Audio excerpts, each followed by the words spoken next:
The Book of Numbers. One day in mid-spring, during the second year after Israel's departure from Egypt, the Lord spoke to Moses in the tabernacle in the wilderness of Sinai. He said, "Take a census of the whole community of Israel by their clans and families. List the names of all the men 20 years old or older who are able to go to war. You and Aaron are to direct the project, assisted by one family leader from each tribe.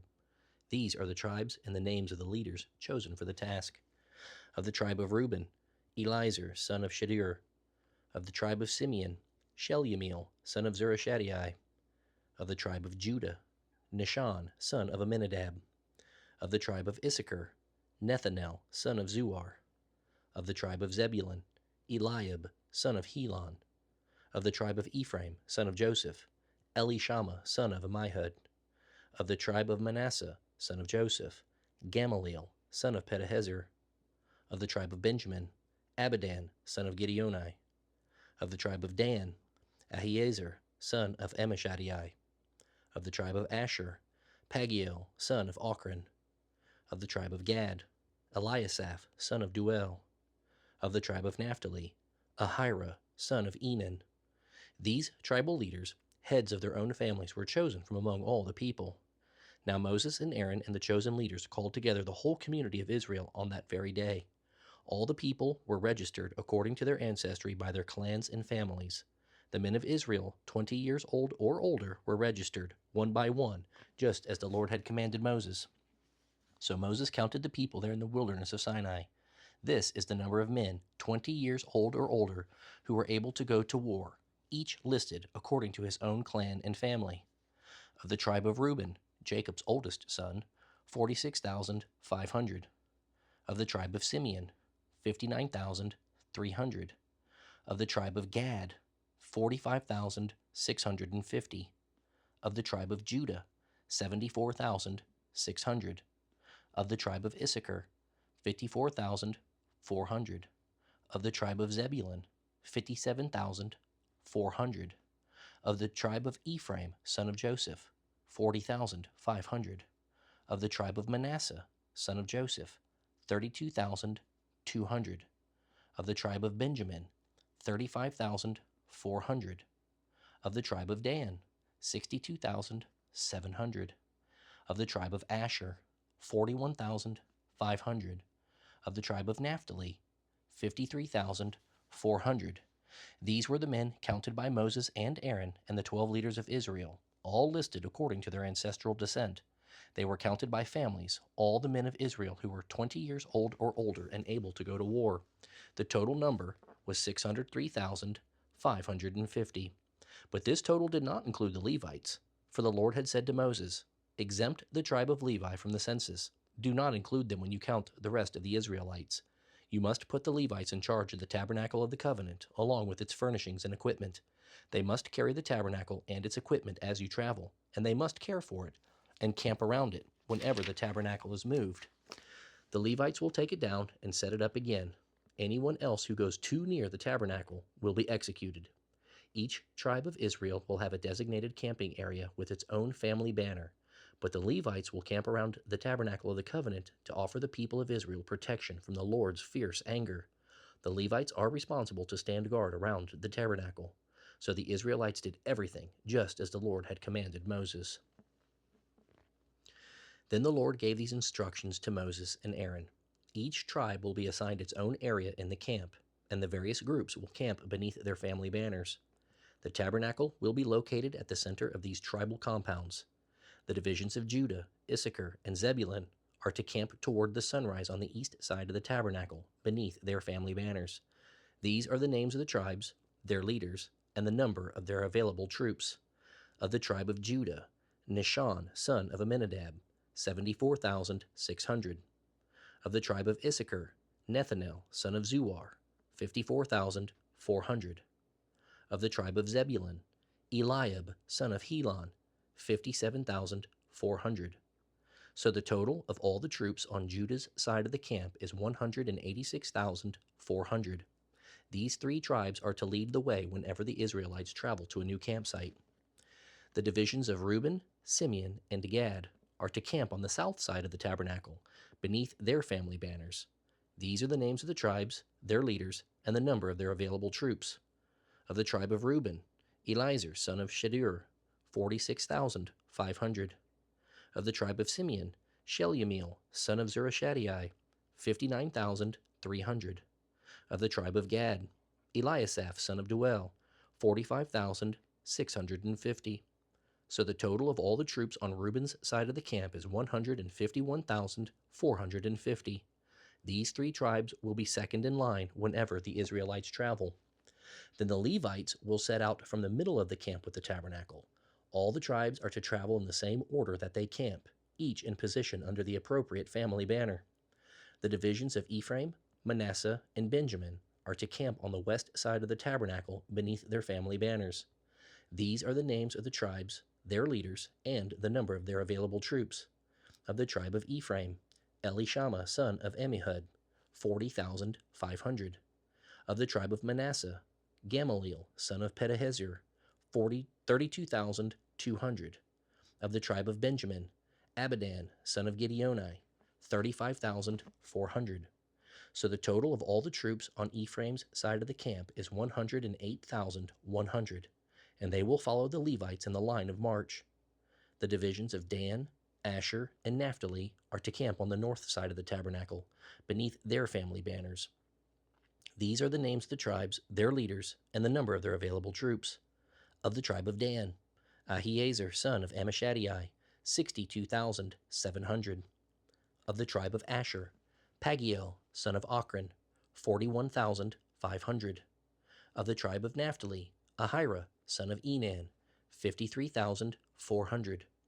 So the total of all the troops on Dan's side of the camp is 157,600. They are to bring up the rear whenever the Israelites move to a new campsite.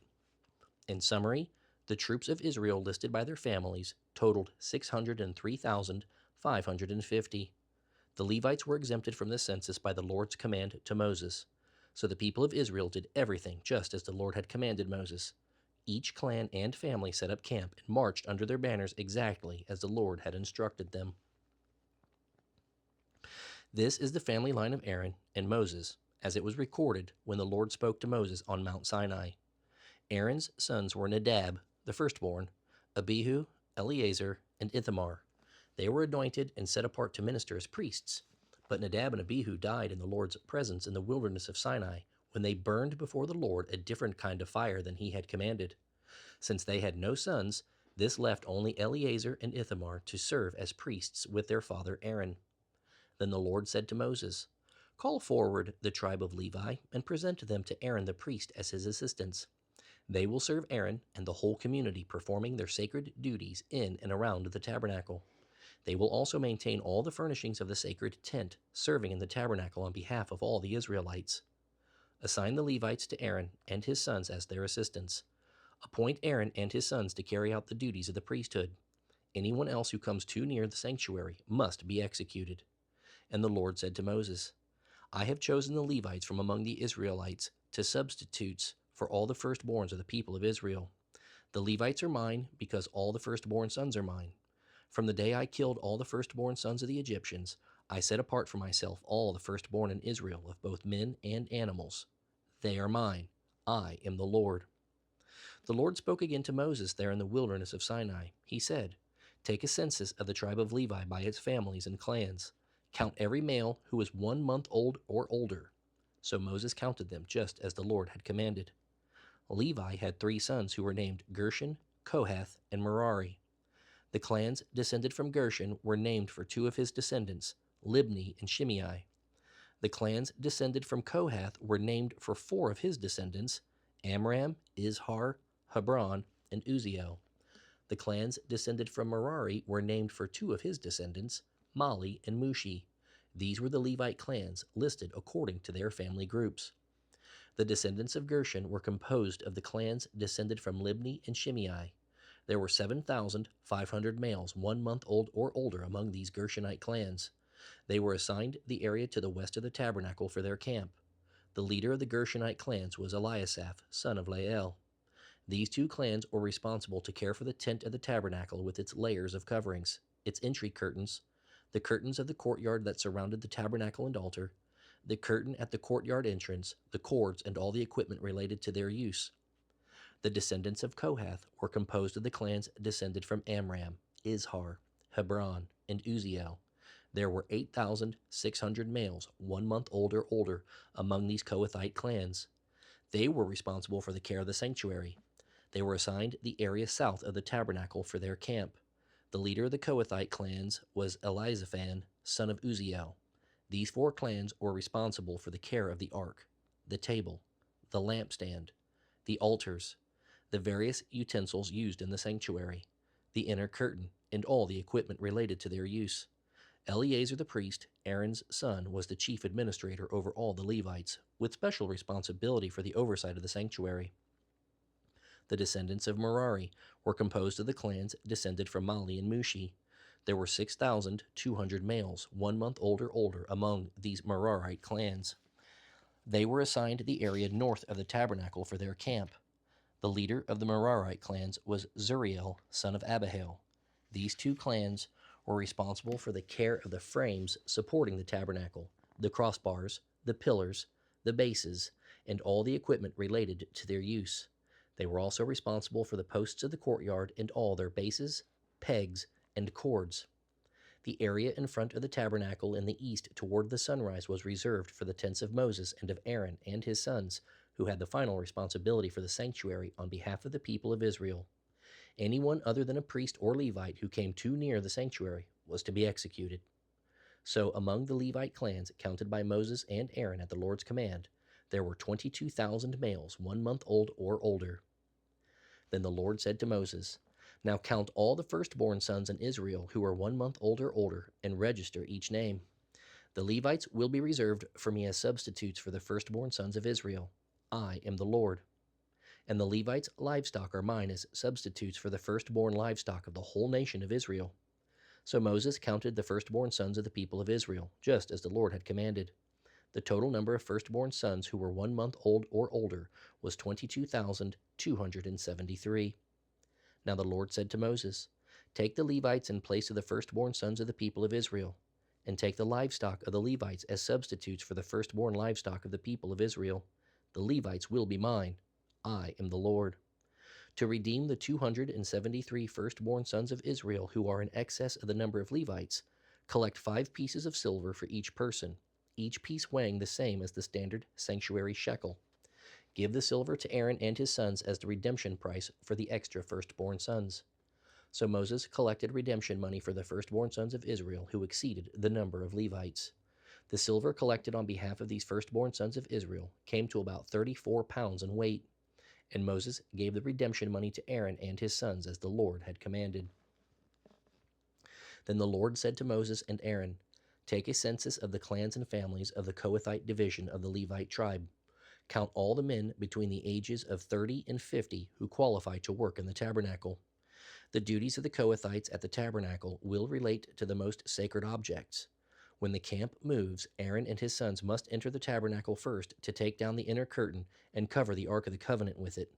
Then they must cover the inner curtain with fine goatskin leather, and the goatskin leather with a dark blue cloth. Finally, they must put the carrying poles of the ark in place. Next, they must spread a blue cloth over the table where the bread of the presence is displayed, and place the dishes, spoons, bowls, cups, and the special bread on the cloth. They must spread a scarlet cloth over that, and finally a covering of fine goatskin leather on top of the scarlet cloth. Then they must insert the carrying poles into the table. Next, they must cover the lampstand with a dark blue cloth, along with its lamps, lamp snuffers, trays, and special jars of olive oil. The lampstand with its utensils must then be covered with fine goatskin leather, and the bundle must be placed on a carrying frame. Aaron and his sons must also spread a dark blue cloth over the gold altar and cover this cloth with a covering of fine goatskin leather. Then they are to attach the carrying poles to the altar. All the remaining utensils of the sanctuary must be wrapped in a dark blue cloth, covered with fine goatskin leather, and placed on the carrying frame. The ashes must be removed from the altar, and the altar must then be covered with a purple cloth.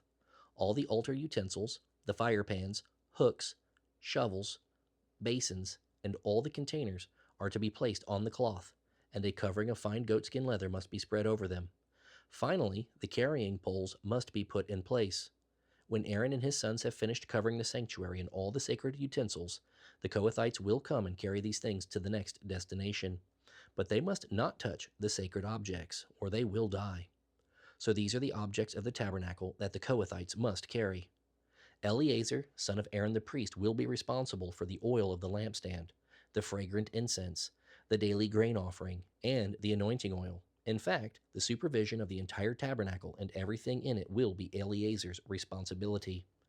Then the Lord said to Moses and Aaron, "Don't let the Kohathite clans be destroyed from among the Levites. This is what you must do so they will live and not die when they approach the most sacred objects. Aaron and his sons must always go in with them and assign a specific duty or load to each person. Otherwise, they must not approach the sanctuary and look at the sacred objects for even a moment, or they will die." And the Lord said to Moses, "Take a census of the clans and families of the Gershonite division of the tribe of Levi. Count all the men between the ages of 30 and 50 who are eligible to serve in the tabernacle. The duties of the Gershonites will be in the areas of general service and carrying loads. They must carry the curtains of the tabernacle itself with its coverings, the outer covering of fine goatskin leather, and the curtain for the tabernacle entrance. They are also to carry the curtains for the courtyard walls that surround the tabernacle and altar, the curtain across the courtyard entrance, the necessary cords, and all the altar's accessories. The Gershonites are responsible for transporting all these items. Aaron and his sons will direct the Gershonites regarding their duties, whether it involves moving or doing other work. They must assign the Gershonites the loads they are to carry. So these are the duties assigned to the Gershonites at the tabernacle. They will be directly responsible to Ithamar, son of Aaron the priest. Now take a census of the clans and families of the Merarite division of the Levite tribe.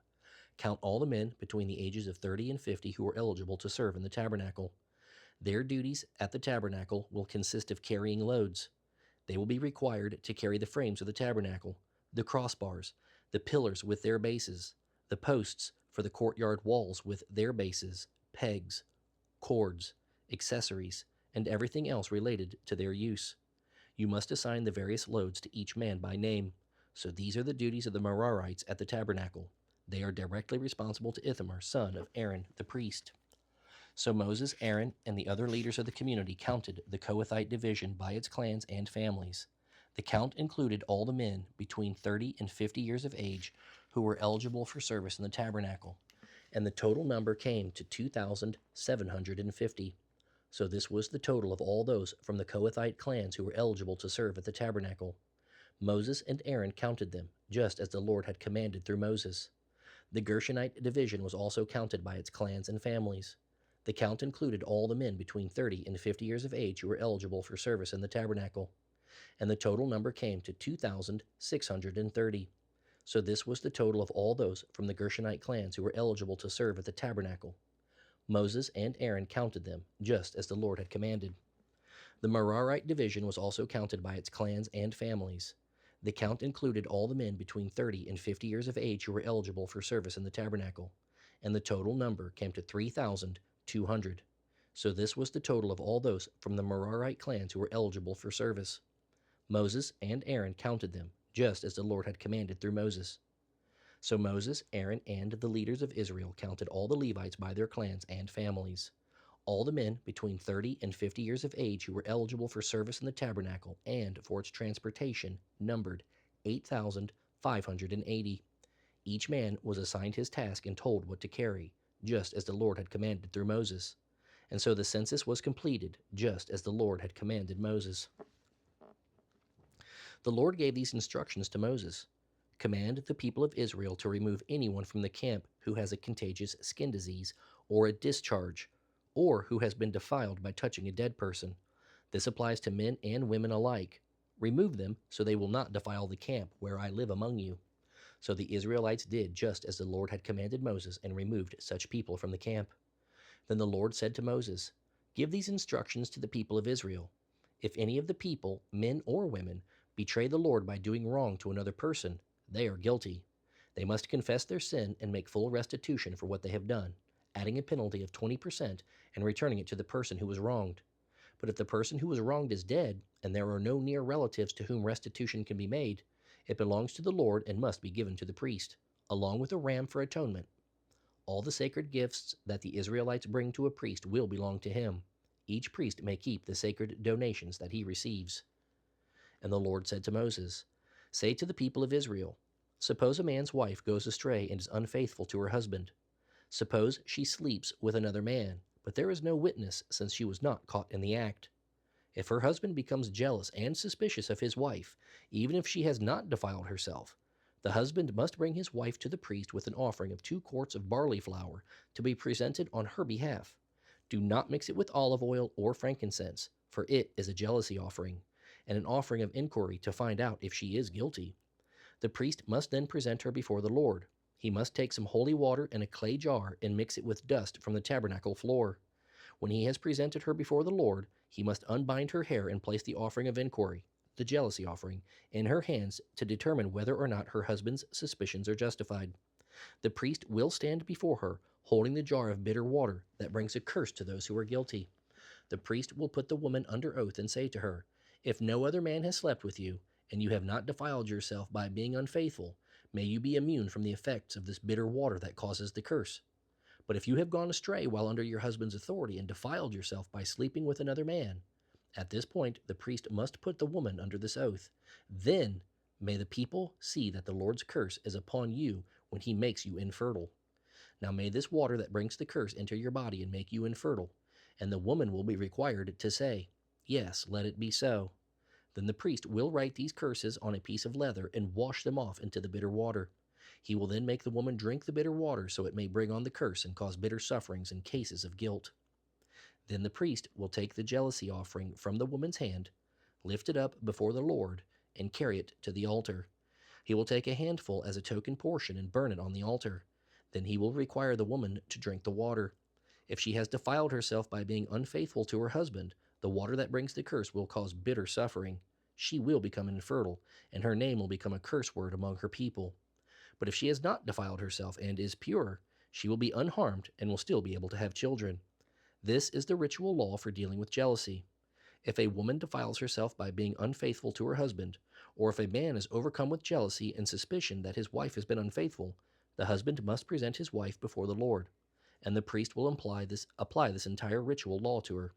The husband will be innocent of any guilty in this matter, but his wife will be held accountable for her sin. Then the Lord said to Moses, Speak to the people of Israel and give them these instructions. If some of the people, either men or women, take the special vow of a Nazirite, setting themselves apart to the Lord in a special way, they must give up wine and other alcoholic drinks. They must not use vinegar made from wine. They must not drink other fermented drinks or fresh grape juice. And they must not eat grapes or raisins, as long as they are bound by their Nazirite vow. They are not allowed to eat or drink anything that comes from a grapevine, not even the grape seeds or skins. They must never cut their hair throughout the time of their vow, for they are holy and set apart to the Lord. That is why they must let their hair grow long, and they may not go near a dead body during the entire period of their vow to the Lord, even if their own father, mother, brother, or sister has died. They must not defile the hair on their head, because it is the symbol of their separation to God. This applies as long as they are set apart to the Lord. If their hair is defiled because someone suddenly falls dead beside them, they must wait for 7 days and then shave their heads. Then they will be cleansed from their defilement. On the 8th day they must bring 2 turtle doves or 2 young pigeons to the priest at the entrance of the tabernacle. The priest will offer one of the birds for a sin offering and the other for a burnt offering. In this way he will make atonement for the guilt they incurred from the dead body. Then they must renew their vow that day and let their hair begin to grow again. The days of their vow that were completed before their defilement no longer count. They must rededicate themselves to the Lord for the full term of their vow, and each must bring a 1-year-old male lamb for a guilt offering. This is the ritual law of the Nazirites. At the conclusion of their time of separation as Nazirites, they must each go to the entrance of the tabernacle and offer these sacrifices to the Lord: a 1-year-old male lamb without defect for a burnt offering, a 1-year-old female lamb without defect for a sin offering, a ram without defect for a peace offering, a basket of bread made without yeast, cakes of choice flour mixed with olive oil, and wafers spread with olive oil, along with their prescribed grain offerings and drink offerings. The priest will present these offerings before the Lord, first the sin offering and the burnt offering, then the ram for a peace offering along with a basket of bread made without yeast. The priest must also make the prescribed grain offering and drink offering. Then the Nazarites will shave their hair at the entrance of the tabernacle and put it on the fire beneath the peace offering sacrifice. After each Nazarite's head has been shaved, the priest will take for each of them the boiled shoulder of the ram, one cake made without yeast, and one wafer made without yeast, and put them all into the Nazarite's hands. The priest will then lift the gifts up before the Lord in a gesture of offering. These are holy portions for the priest, along with the breast and thigh pieces that were lifted up before the Lord. After this ceremony, the Nazarites may again drink wine. This is the ritual law of the Nazarites. If any Nazarites have vowed to give the Lord anything else beyond what is required by their normal Nazarite vow, they must fulfill their special vow exactly as they have promised. Then the Lord said to Moses, "Instruct Aaron and his sons to bless the people of Israel with this special blessing. May the Lord bless you and protect you. May the Lord smile on you and be gracious to you. May the Lord show you his favor and give you his peace. This is how Aaron and his sons will designate the Israelites as my people, and I myself will bless them." On the day Moses set up the tabernacle, he anointed it and set it apart as holy, along with all its furnishings and the altar with its utensils. Then the leaders of Israel, the tribal leaders who had organized the census, came and brought their offerings. Together they brought 6 carts and 12 oxen. There was a cart for every 2 leaders and an ox for each leader. They presented these to the Lord in front of the tabernacle. Then the Lord said to Moses, "Receive their gifts and use these oxen and carts for the work of the tabernacle. Distribute them among the Levites according to the work they have to do." So Moses presented the carts and oxen to the Levites. He gave 2 carts and 4 oxen to the Gershonite division for their work, and 4 carts and 8 oxen to the Merarite division for their work. All their work was done under the leadership of Ithamar, son of Aaron the priest. But he gave none of the carts or oxen to the Kohathite division, since they are required to carry the sacred objects of the tabernacle on their shoulders. The leaders also presented dedication gifts for the altar at the time it was anointed. They each placed their gifts before the altar. The Lord said to Moses, "Let each leader bring his gift on a different day for the dedication of the altar." On the first day, Nahshon, son of Amminadab, leader of the tribe of Judah, presented his offering. The offering consisted of a silver platter weighing about 3¼ pounds and a silver basin of about 1¾ pounds. These were both filled with grain offerings of choice flour mixed with olive oil. He also brought a gold container weighing about 4 ounces, which was filled with incense. He brought a young bull, a ram, and a 1-year-old male lamb as a burnt offering, a male goat for sin offering, and 2 oxen, 5 rams, 5 male goats, and 5 1-year-old male lambs for a peace offering. This was the offering brought by Nahshon, son of Amminadab. On the second day, Nethanel, son of Zuar, leader of the tribe of Issachar, presented his offering. The offering consisted of a silver platter weighing about 3¼ pounds and a silver basin of about 1¾ pounds. These were both filled with grain offerings of choice flour mixed with olive oil. He also brought a gold container weighing about 4 ounces, which was filled with incense. He brought a young bull, a ram, and a 1-year-old male lamb as a burnt offering, a male goat for a sin offering, and 2 oxen, 5 rams, 5 male goats, and 5 1-year-old male lambs for a peace offering. This was the offering brought by Nethanel, son of Zuar. On the third day, Eliab, son of Helon, leader of the tribe of Zebulun, presented his offering. The offering consisted of a silver platter weighing about 3¼ pounds and a silver basin of about 1¾ pounds. These were both filled with grain offerings of choice flour mixed with olive oil. He also brought a gold container weighing about 4 ounces, which was filled with incense. He brought a young bull, a ram, and a 1-year-old male lamb as a burnt offering, a male goat for a sin offering, and 2 oxen, 5 rams, 5 male goats, and 5 1-year-old male lambs for a peace offering. This was the offering brought by Eliab, son of Helon. On the fourth day, Eliezer, son of Shedeur, leader of the tribe of Reuben, presented his offering. The offering consisted of a silver platter weighing about 3¼ pounds and a silver basin of about 1¾ pounds. These were both filled with grain offerings of choice flour mixed with olive oil. He also brought a gold container weighing about 4 ounces, which was filled with incense.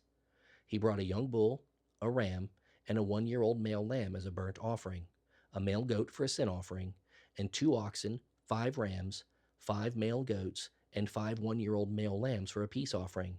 This was the offering brought by Eliezer, son of Shedeur. On the 5th day, Shelumiel, son of Zurishaddai, leader of the tribe of Simeon, presented his offering. The offering consisted of a silver platter weighing about 3¼ pounds and a silver basin of about 1¾ pounds. These were both filled with grain offerings of choice flour mixed with olive oil. He also brought a gold container weighing about 4 ounces, which was filled with incense. He brought a young bull, a ram, and a 1-year-old male lamb as a burnt offering, a male goat for a sin offering, and 2 oxen, 5 rams, 5 male goats, and 5 1-year-old male lambs for a peace offering. This was the offering brought by Shelumiel, son of Zurishaddai. On the 6th day, Eliasaph, son of Deuel, leader of the tribe of Gad, presented his offering. The offering consisted of a silver platter weighing about 3¼ pounds and a silver basin of about 1¾ pounds. These were both filled with grain offerings of choice flour mixed with olive oil. He also brought a gold container weighing about 4 ounces, which was filled with incense. He brought a young bull, a ram, and a 1-year-old male lamb as a burnt offering, a male goat for a sin offering, and 2 oxen, 5 rams, 5 male goats, and 5 1-year-old male lambs for a peace offering. This was the offering brought by Eliasaph, son of Deuel. On the 7th day, Elishama, son of Ammihud, leader of the tribe of Ephraim, presented his offering.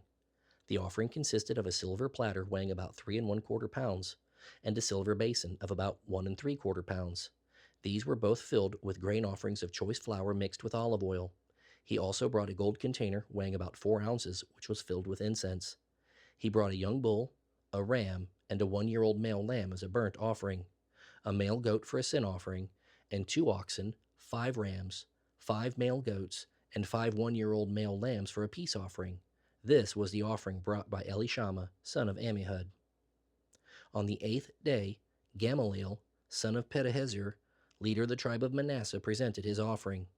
The offering consisted of a silver platter weighing about 3¼ pounds and a silver basin of about 1¾ pounds. These were both filled with grain offerings of choice flour mixed with olive oil. He also brought a gold container weighing about 4 ounces, which was filled with incense. He brought a young bull, a ram, and a 1-year-old male lamb as a burnt offering, a male goat for a sin offering, and 2 oxen, 5 rams, 5 male goats, and 5 1-year-old male lambs for a peace offering. This was the offering brought by Gamaliel, son of Pedahezur. On the 9th day, Abidan, son of Gideoni, leader of the tribe of Benjamin, presented his offering. The offering consisted of a silver platter weighing about 3¼ pounds and a silver basin of about 1¾ pounds.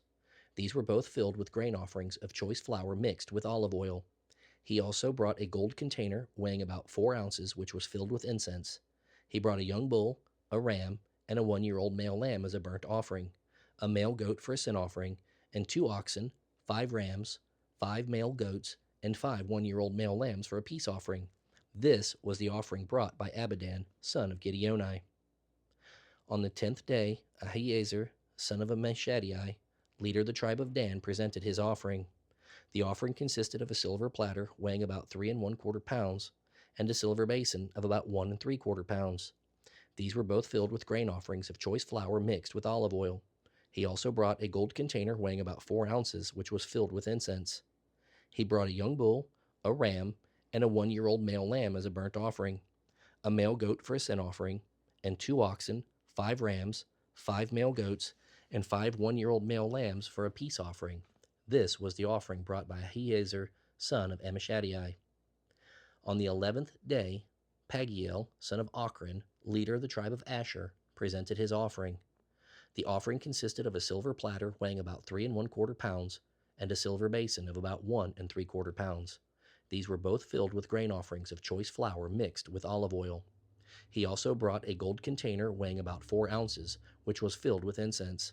He brought a young bull, a ram, and a 1-year-old male lamb as a burnt offering, a male goat for a sin offering, and 2 oxen, 5 rams, 5 male goats, and 5 1-year-old male lambs for a peace offering. This was the offering brought by Pagiel, son of Ochran. On the 12th day, Ahira, son of Enan, leader of the tribe of Naphtali, presented his offering. The offering consisted of a silver platter weighing about 3¼ pounds and a silver basin of about 1¾ pounds. These were both filled with grain offerings of choice flour mixed with olive oil. He also brought a gold container weighing about 4 ounces, which was filled with incense. He brought a young bull, a ram, and a 1 year old male lamb as a burnt offering, a male goat for a sin offering, and 2 oxen, 5 rams, 5 male goats, and 5 1 year old male lambs for a peace offering. This was the offering brought by Ahira, son of Enan. So this was the dedication offering for the altar, brought by the leaders of Israel at the time it was anointed: 12 silver platters, 12 silver basins, and 12 gold incense containers. In all, the silver objects weighed about 60 pounds, about 3/4 pounds for each platter and 1 3/4 pounds for each basin. The weight of the donated gold came to about 3 pounds, about 4 ounces for each of the gold containers that were filled with incense.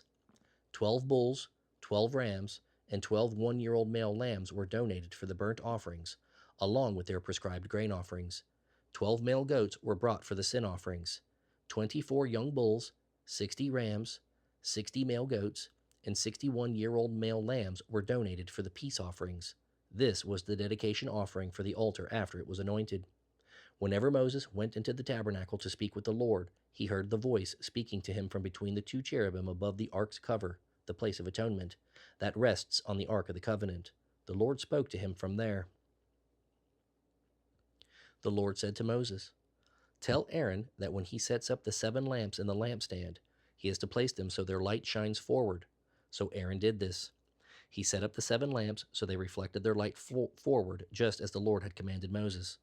The entire lampstand, from its base to its decorative blossoms, was made of beaten gold. It was built according to the exact design the Lord had shown Moses. Then the Lord said to Moses, "Now set the Levites apart from the rest of the people of Israel, and make them ceremonially clean. Do this by sprinkling them with the water of purification, and have them shave their entire body and wash their clothing. Then they will be ceremonially clean.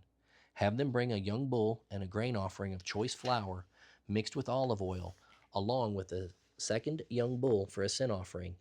Then assemble the whole community of Israel and present the Levites at the tabernacle. At the entrance of the tabernacle, when you bring the Levites before the Lord, the people of Israel must lay their hands on them. Aaron must present the Levites to the Lord as a special offering from the people of Israel, thus dedicating them to the Lord's service. Next, the Levites will lay their hands on the heads of the young bulls and present them to the Lord.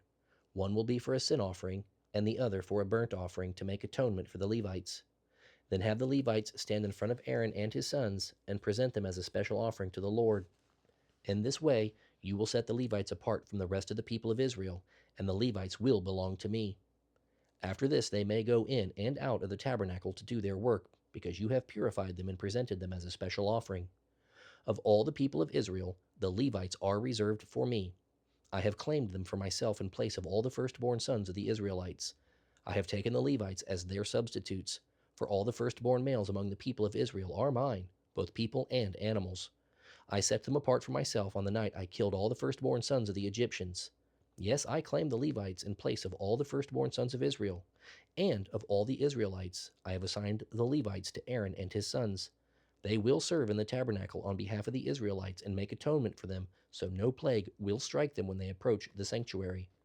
So Moses, Aaron, and the whole community of Israel dedicated the Levites carefully, following all the Lord's instructions to Moses. The Levites purified themselves and washed their clothes, and Aaron presented them to the Lord as a special offering. He then performed the rite of atonement over them to purify them. From then on, the Levites went into the tabernacle to perform their duties, helping Aaron and his sons.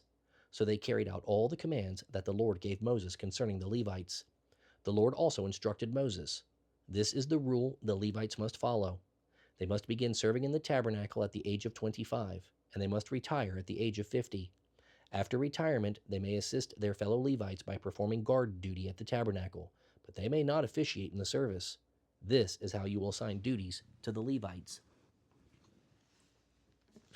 The Lord gave these instructions to Moses in early spring, during the 2nd year after Israel's departure from Egypt, while he and the rest of the Israelites were in the wilderness of Sinai.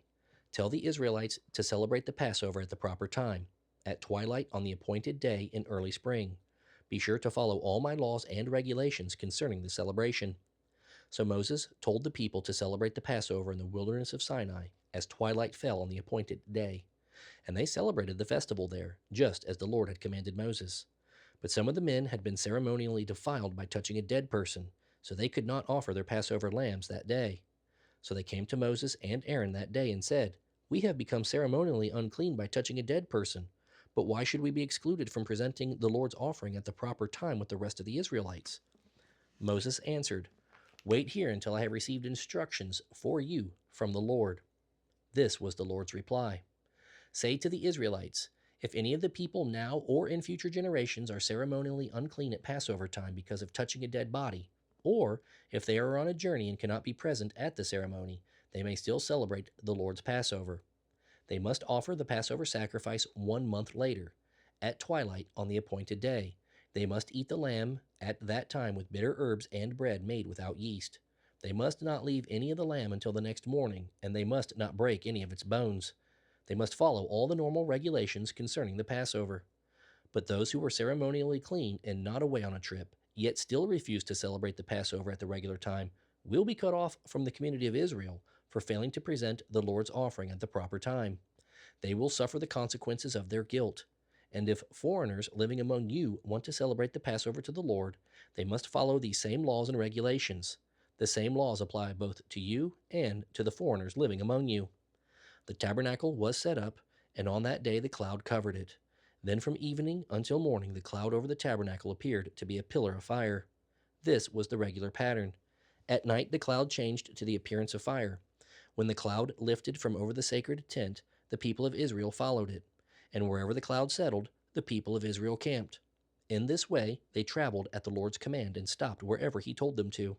Then they remained where they were as long as the cloud stayed over the tabernacle. If the cloud remained over the tabernacle for a long time, the Israelites stayed for a long time, just as the Lord commanded. Sometimes the cloud would stay over the tabernacle for only a few days, so the people would stay for only a few days. Then at the Lord's command, they would break camp. Sometimes the cloud stayed only overnight and moved on the next morning. But day or night, when the cloud lifted, the people broke camp and followed. Whether the cloud stayed above the tabernacle for 2 days, a month, or a year, the people of Israel stayed in camp and did not move on. But as soon as it lifted, they broke camp and moved on. So they camped or traveled at the Lord's command, and they did whatever the Lord told them through Moses.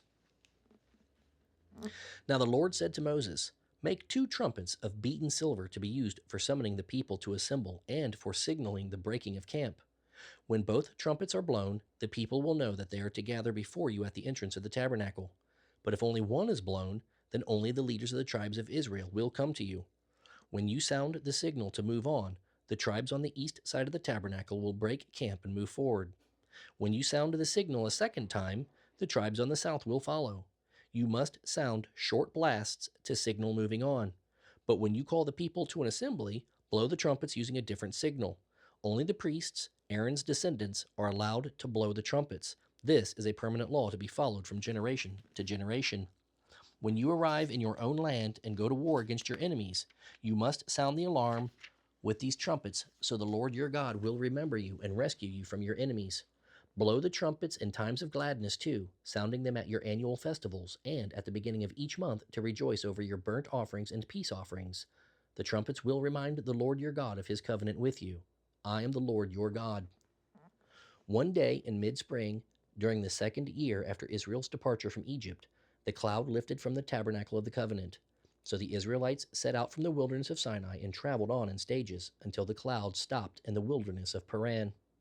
When the time to move arrived, the Lord gave the order through Moses. The tribes that camped with Judah headed the march with their banner under the leadership of Nishan, son of Amminadab. The tribe of Issachar was led by Nethanel, son of Zuar. The tribe of Zebulun was led by Eliab, son of Helon.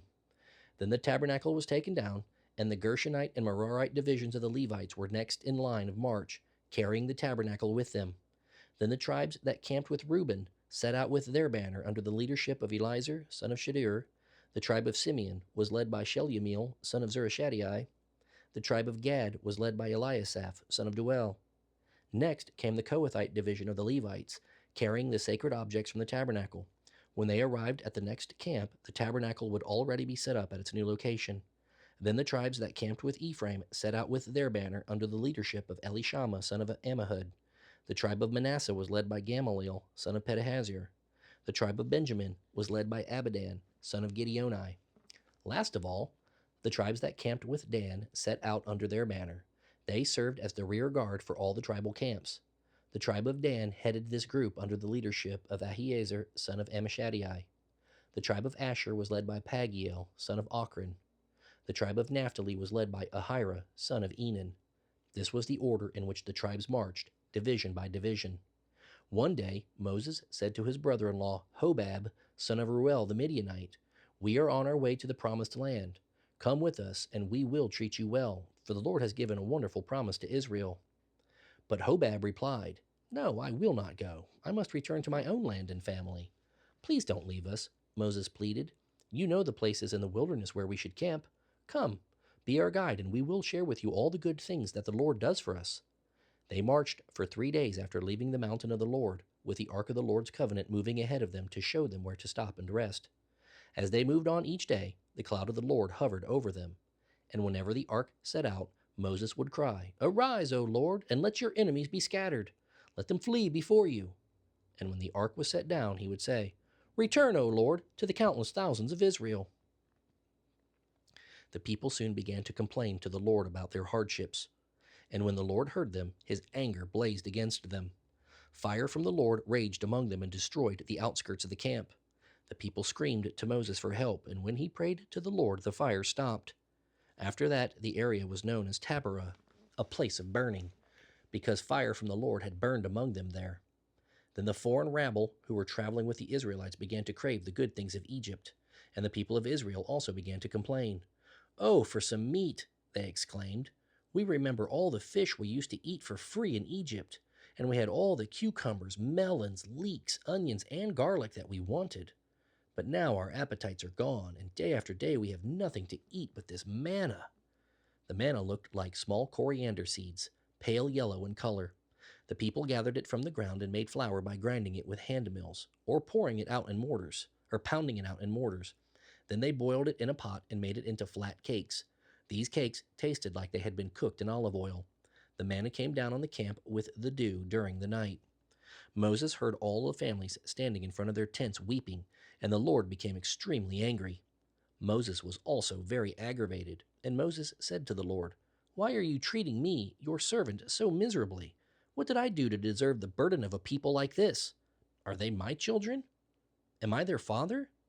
Is that why you have told me to carry them in my arms like a nurse carries a baby to the land you swore to give their ancestors? Where am I supposed to get meat for all these people? They keep complaining and saying, 'Give us meat.' I can't carry all these people by myself. The load is far too heavy. I'd rather you killed me than treat me like this. Please, spare me this misery." Then the Lord said to Moses, "Summon before me 70 of the leaders of Israel. Bring them to the tabernacle to stand there with you. I will come down and talk to you there. I will take some of the Spirit that is upon you, and I will put the Spirit upon them also. They will bear the burden of the people along with you, so you will not have to carry it alone. And tell the people to purify themselves, for tomorrow they will have meat to eat. Tell them, 'The Lord has heard your whining and complaints. If only we had meat to eat, surely we were better off in Egypt.' Now the Lord will give you meat, and you will have to eat it. And it won't be for just a day or two, or for 5 or 10 or even 20. You will eat it for a whole month until you gag and are sick of it. For you have rejected the Lord who is here among you, and you have complained to him, 'Why did we ever leave Egypt?'"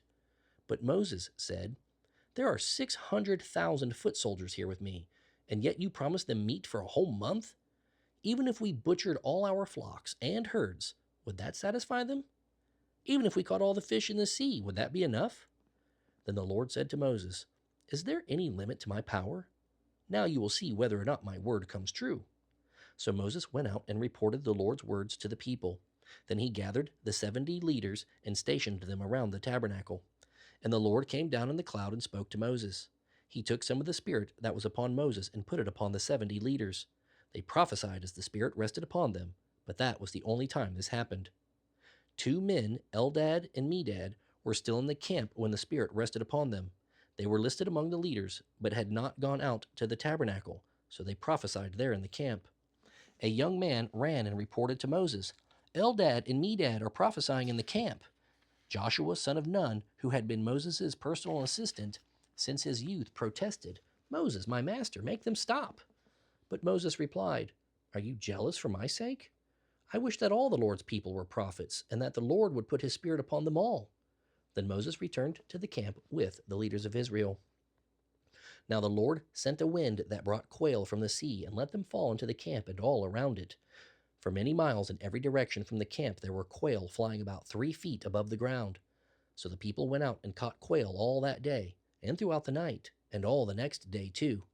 No one gathered less than 50 bushels. They spread the quail out all over the camp. But while they were still eating the meat, the anger of the Lord blazed against the people, and he caused a severe plague to break out among them. So that place was called Kibroth Hattaavah, the graves of craving, because they buried the people there who had craved meat from Egypt. From there the Israelites traveled to Hazeroth, where they stayed for some time. While they were at Hazeroth, Miriam and Aaron criticized Moses because he had married a Cushite woman. They said, "Has the Lord spoken only through Moses? Hasn't he spoken through us too?" But the Lord heard them. Now Moses was more humble than any other person on earth. So immediately the Lord called to Moses, Aaron, and Miriam and said, "Go out to the tabernacle, all three of you." And the three of them went out. Then the Lord descended in the pillar of cloud and stood at the entrance of the tabernacle. "Aaron and Miriam," he called, and they stepped forward. And the Lord said to them, "Now listen to me. Even with prophets, I, the Lord, communicate by visions and dreams. But that is not how I communicate with my servant Moses. He is entrusted with my entire house. I speak to him face to face, directly, and not in riddles. He sees the Lord as he is. Should you not be afraid to criticize him?" The Lord was furious with them, and he departed. As the cloud moved from above the tabernacle, Miriam suddenly became white as snow with leprosy. When Aaron saw what had happened, he cried out to Moses, "Oh, my Lord, please don't punish us for this sin we have so foolishly committed. Don't let her be like a stillborn baby, already decayed at birth." So Moses cried out to the Lord, "Heal her, O God, I beg you." And the Lord said to Moses, "If her father had spit in her face, wouldn't she have been defiled for 7 days? Banish her from the camp for 7 days, and after that she may return." So Miriam was excluded from the camp for 7 days, and the people waited until she was brought back before they traveled again. Then they left Hazeroth and camped in the wilderness of Paran. The Lord now said to Moses, "Send men to explore the land of Canaan, the land I am giving to Israel. Send one leader from each of the 12 ancestral tribes." So Moses did as the Lord commanded him. He sent out 12 men, all tribal leaders of Israel, from their camp in the wilderness of Paran. These were the tribes and names of their leaders. Of the tribe of Reuben, Shemua, son of Zakur. Of the tribe of Simeon, Shaphat, son of Hori. Of the son of Judah, Caleb, son of Jephunneh. Of the tribe of Issachar, Igel, son of Joseph. Of the tribe of Ephraim, Hoshea, son of Nun. Of the tribe of Benjamin, Palti, son of Raphu. Of the tribe of Zebulun, Gadiel, son of Sodai. Of the tribe of Manasseh, son of Joseph, Gadi, son of Susi. Of the tribe of Dan, Amiel, son of Gamali. Of the tribe of Asher, Sethur, son of Michael. Of the tribe of Naphtali, Nabi, son of Vophsi. Of the tribe of Gad, Guel, son of Maki. These are the names of the men Moses sent to explore the land. By this time, Moses had changed Hoshea's name to Joshua. Moses gave the men these instructions as he sent them out to explore the land. "Go northward through the Negev into the hill country. See what the land is like and find out whether the people living there are strong or weak, few or many. What kind of land do they live in? Is it good or bad? Do their towns have walls, or are they unprotected? How is the soil? Is it fertile or poor? Are there many trees? Enter the land boldly and bring back samples of the crops you see." It happened to be the season of harvesting the first ripe grapes. So they went up and explored the land from the wilderness of Zin as far as Rahab near Lebo Hamath. Going northward, they passed first through the Negev and arrived at Hebron, where Ahiman, Shishai, and Talmai, all descendants of Anak, lived. The ancient town of Hebron was founded 7 years before the Egyptian city of Zoan. When they came to what is now known as the Valley of Eshcol, they cut down a cluster of grapes so large that it took 2 of them to carry it on a pole between them. They also took samples of the pomegranates and figs. At that time, the Israelites renamed the Valley Eshcol Cluster because of the cluster of grapes they had cut there. After exploring the land for 40 days, the men returned to Moses, Aaron, and the people of Israel at Kadesh in the wilderness of Paran.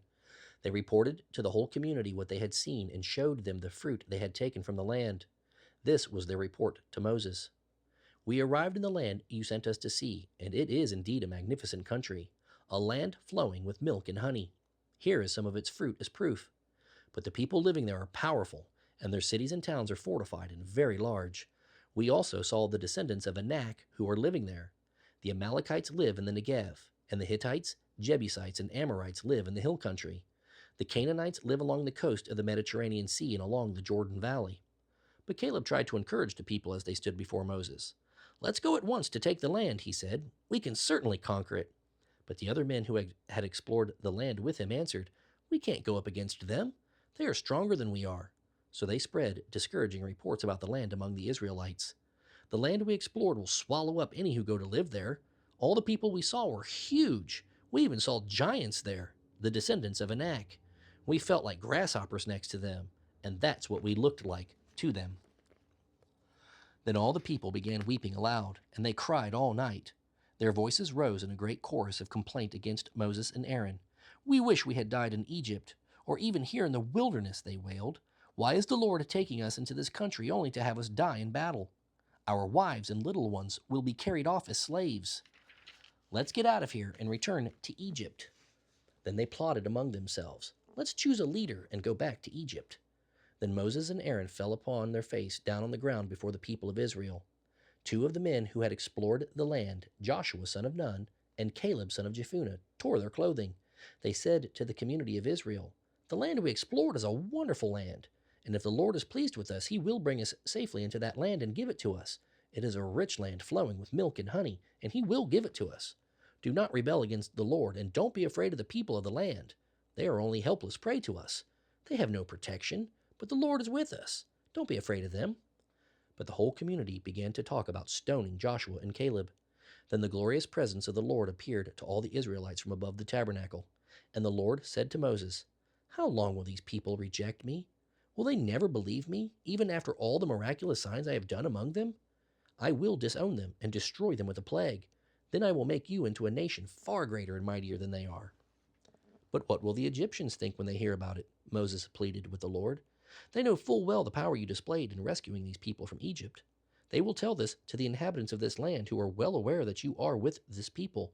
They know, Lord, that you have appeared in full view of your people in the pillar of cloud that hovers over them. They know that you go before them in the pillar of cloud by day and the pillar of fire by night. Now if you slaughter all these people, the nations that have heard of your fame will say, The Lord was not able to bring them into the land he swore to give them, so he killed them in the wilderness. Please, Lord, prove that your power is as great as you have claimed it to be, for you said, The Lord is slow to anger and rich in unfailing love, forgiving every kind of sin and rebellion. Even so, he does not leave sin unpunished, but he punishes the children for the sins of their parents to the third and fourth generations. Please pardon the sins of this people because of your magnificent unfailing love, just as you have forgiven them ever since they left Egypt. Then the Lord said, I will pardon them as you have requested.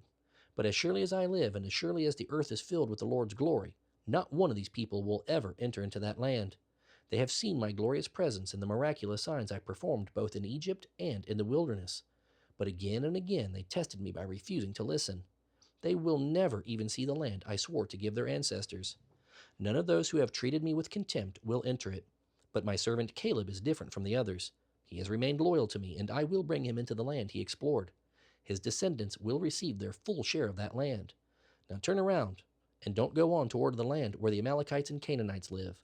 Tomorrow you must set out for the wilderness in the direction of the Red Sea. Then the Lord said to Moses and Aaron, How long will this wicked nation complain about me? I have heard everything the Israelites have been saying.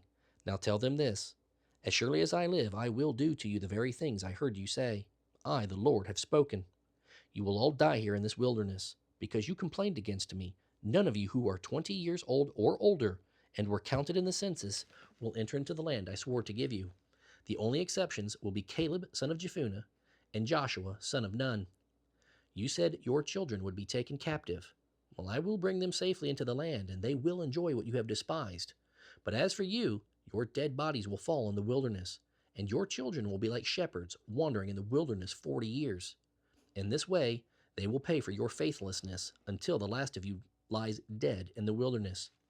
Because the men who explored the land were there for 40 days, you must wander in the wilderness for 40 years, a year for each day, suffering the consequences of your sins. You will discover what it is like to have me for an enemy.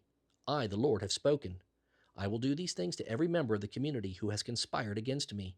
They will all die here in the wilderness. Then the 10 scouts who had incited the rebellion against the Lord by spreading discouraging reports about the land were struck dead with a plague before the Lord. Of the 12 who had explored the land, only Joshua and Caleb remained alive. When Moses reported the Lord's words to the Israelites, there was much sorrow among the people. So they got up early the next morning and set out for the hill country of Canaan. Let's go, they said. We realize that we have sinned, but now we are ready to enter the land the Lord has promised us. But Moses said, Why are you now disobeying the Lord's orders to return to the wilderness? It won't work. Do not go into the land now. You will only be crushed by your enemies, because the Lord is not with you. When you face the Amalekites and Canaanites in battle, you will be slaughtered. The Lord will abandon you because you have abandoned the Lord. But the people pushed ahead toward the hill country of Canaan, despite the fact that neither Moses nor the ark of the Lord's covenant left the camp. Then the Amalekites and the Canaanites who lived in those hills came down and attacked them and chased them as far as Hormah. The Lord told Moses to give these instructions to the people of Israel. When you finally settle in the land I am going to give you, and you want to please the Lord with a burnt offering or any other offering given by fire, the sacrifice must be an animal from your flocks of sheep and goats, or from your herds of cattle. When it is an ordinary burnt offering, a sacrifice to fulfill a vow, a free will offering, or a special sacrifice at any of the annual festivals, whoever brings it must also give to the Lord a grain offering of 2 quarts of choice flour mixed with 1 quart of olive oil. For each lamb offered as a whole burnt offering, you must also present 1 quart of wine for a drink offering. If the sacrifice is a ram, give 3 quarts of choice flour mixed with 2.5 pints of olive oil, and give 2.5 pints of wine for a drink offering. This sacrifice will be very pleasing to the Lord. When you present a young bull as a burnt offering or a sacrifice in fulfillment of a special vow or as a peace offering to the Lord, then the grain offering accompanying it must include 5 quarts of choice flour mixed with 2 quarts of olive oil, plus 2 quarts of wine for the drink offering. This will be an offering made by fire, very pleasing to the Lord. These are the instructions for what is to accompany each sacrificial bull, ram, lamb, or young goat. Each of you must do this with each offering you present. If you native Israelites want to present an offering by fire that is pleasing to the Lord, you must follow all these instructions. And if any foreigners living among you want to present an offering by fire pleasing to the Lord, they must follow the same procedures. Native Israelites and foreigners are the same before the Lord and are subject to the same laws. This is a permanent law for you. The same instructions and regulations will apply both to you and to the foreigners living among you. The Lord also said to Moses at this time, Give the people of Israel the following instructions. When you arrive in the land where I am taking you, you will eat from the crops that grow there, but you must set some aside as a gift to the Lord. Present a cake from the first of the flour you grind and set it aside as a gift, as you do with the first grain from the threshing floor. Throughout the generations to come, you are to present this offering to the Lord each year from the first of your ground flour. But suppose some of you unintentionally fail to carry out all these commands that the Lord has given you through Moses. And suppose some of your descendants in the future fail to do everything the Lord has commanded through Moses.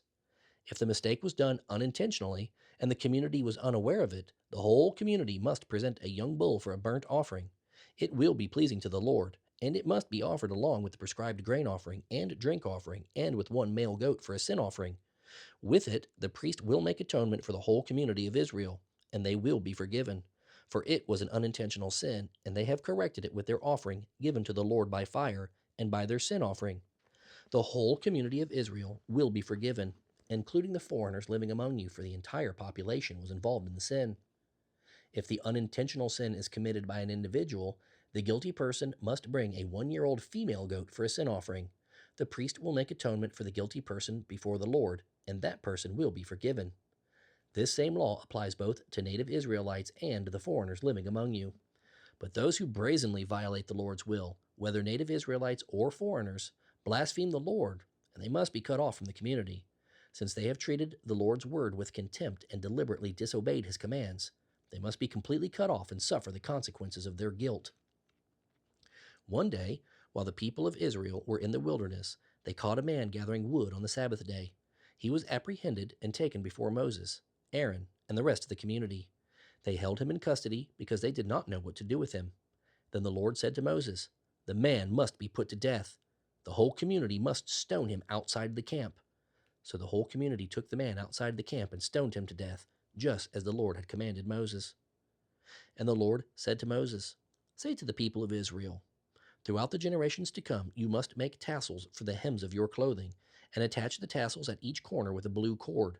The tassels will remind you of the commands of the Lord, and that you are to obey his commands instead of following your own desires and going your own ways, as you were prone to do. The tassels will help you remember that you must obey all my commands and be holy to your God. I am the Lord your God, who brought you out of the land of Egypt, that I might be your God. I am the Lord your God." One day, Korah, son of Izhar, a descendant of Kohath, son of Levi, conspired with Dathan and Abiram, the sons of Eliab, and On, son of Peleth, from the tribe of Reuben. They incited a rebellion against Moses involving 250 other prominent leaders, all members of the assembly. They went to Moses and Aaron and said, "You have gone too far. Everyone in Israel has been set apart by the Lord, and he is with all of us. What right do you have to act as though you were greater than anyone else among all these people of the Lord?" When Moses heard what they were saying, he threw himself down with his face to the ground. Then he said to Korah and his followers, "Tomorrow morning the Lord will show us who belongs to him and who is holy. The Lord will allow those who are chosen to enter his holy presence. You, Korah, and all your followers must do this. Take incense burners and burn incense in them tomorrow before the Lord. Then we will see whom the Lord chooses as his holy one. You Levites are the ones who have gone too far." Then Moses spoke again to Korah. "Now listen, you Levites. Does it seem a small thing to you that the God of Israel has chosen you from among all the people of Israel to be near him as you serve in the Lord's tabernacle and to stand before the people to minister to them? He has given this special ministry only to you and your fellow Levites, but now you are demanding the priesthood as well? The one you are really revolting against is the Lord. And who is Aaron that you are complaining about him?" Then Moses summoned Dathan and Abiram, the sons of Eliab, but they replied, "We refuse to come. Isn't it enough you brought us out of Egypt, a land flowing with milk and honey, to kill us here in this wilderness, and that you now treat us like your subjects? What's more, you haven't brought us into the land flowing with milk and honey, or given us an inheritance of fields and vineyards. Are you trying to fool us? We will not come." Then Moses became very angry and said to the Lord, "Do not accept their offerings. I have not taken so much as a donkey from them, and I have never hurt a single one of them." And Moses said to Korah, "Come here tomorrow and present yourself before the Lord with all your followers. Aaron will also be here. Be sure that each of your 250 followers brings an incense burner with incense on it, so you can present them before the Lord. Aaron will also bring his incense burner." So these men came with their incense burners, placed burning coals and incense on them, and stood at the entrance of the tabernacle with Moses and Aaron. Meanwhile, Korah had stirred up the entire community against Moses and Aaron, and they all assembled at the tabernacle entrance. Then the glorious presence of the Lord appeared to the whole community, and the Lord said to Moses and Aaron, "Get away from these people, so that I may instantly destroy them." But Moses and Aaron fell face down on the ground. "O God, the God and source of all life," they pleaded, "must you be angry with all the people when only one man sins?" And the Lord said to Moses, "Then tell all the people to get away from the tents of Korah, Dathan, and Abiram." So Moses got up and rushed over to the tents of Dathan and Abiram, followed closely by the Israelite leaders. "Quick," he told the people, "get away from the tents of these wicked men, and don't touch anything that belongs to them. If you do, you will be destroyed for their sins." So all the people stood back from the tents of Korah, Dathan, and Abiram. Then Dathan and Abiram came out and stood at the entrances of their tents with their wives and children and little ones. And Moses said, "By this you will know that the Lord has sent me to do all these things that I have done, for I have not done them on my own. If these men die a natural death, then the Lord has not sent me. But if the Lord performs a miracle, and the ground opens up and swallows them all and their belongings, and they go down alive into the grave, then you will know that these men have despised the Lord." He had hardly finished speaking the words when the ground suddenly split open beneath them. The earth opened up and swallowed the men, along with their households, and the followers who were standing with them, and everything they owned. So they went down alive into the grave, along with their belongings. The earth closed over them, and they all vanished. All of the people of Israel fled as they heard their screams, fearing that the earth would swallow them too. Then fire blazed forth from the Lord and burned up the 250 who were offering incense. And the Lord said to Moses, Tell Eleazar, son of Aaron the priest, to pull all the incense burners from the fire, for they are holy. Also tell him to scatter the burning incense from the burners of these men who have sinned at the cost of their lives.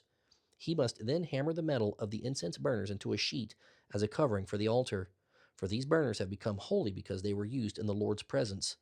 The altar covering will then serve as a warning to the people of Israel. So Eleazar the priest collected the 250 bronze incense burners that had been used by the men who died in the fire, and they were hammered out into a sheet of metal to cover the altar. This would warn the Israelites that no unauthorized man, no one who was not a descendant of Aaron, should ever enter into the Lord's presence to burn incense.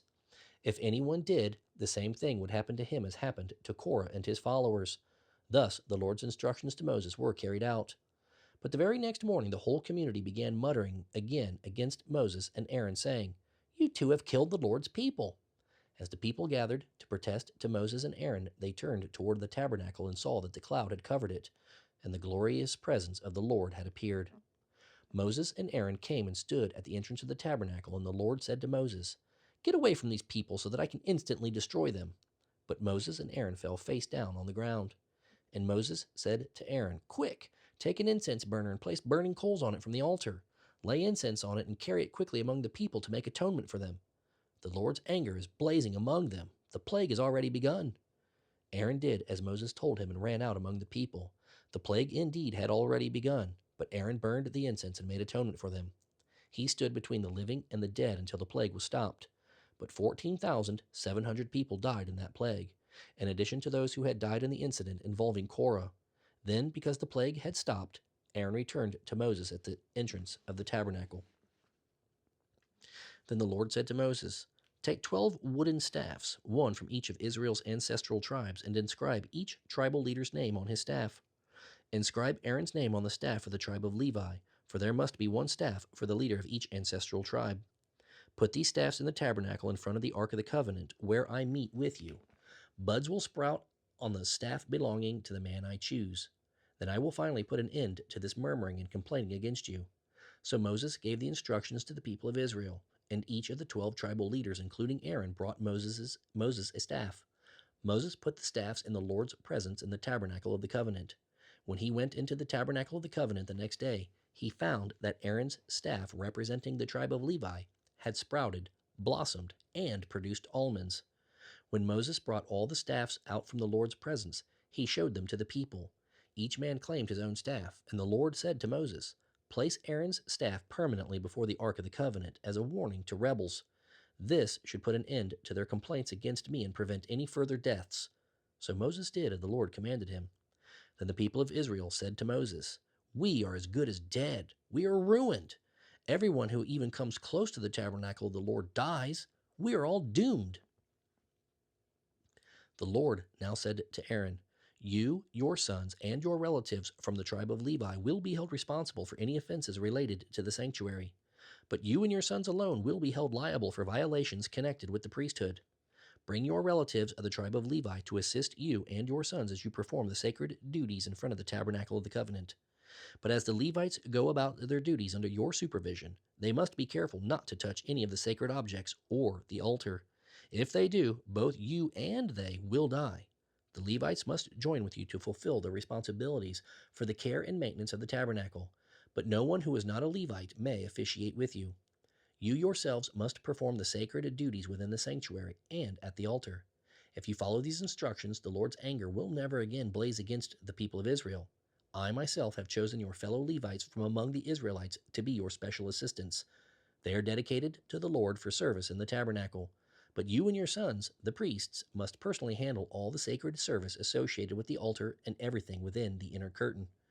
I am giving you the priesthood as your special gift of service. Any other person who comes too near the sanctuary will be put to death. The Lord gave these further instructions to Aaron. I have put the priests in charge of all the holy gifts that are brought to me by the people of Israel. I have given these offerings to you and to your sons as your regular share. You are allotted the portion of the most holy offerings that is kept from the fire. From all the most holy offerings, including the grain offerings, sin offerings, and guilt offerings, that portion belongs to you and your sons.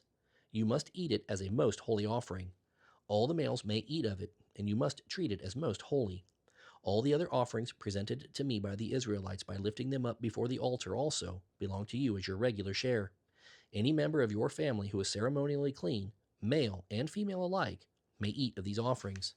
I also give you the harvest gifts brought by the people as offerings to the Lord, the best of the olive oil, wine, and grain. All the first fruits of the land that the people present to the Lord belong to you.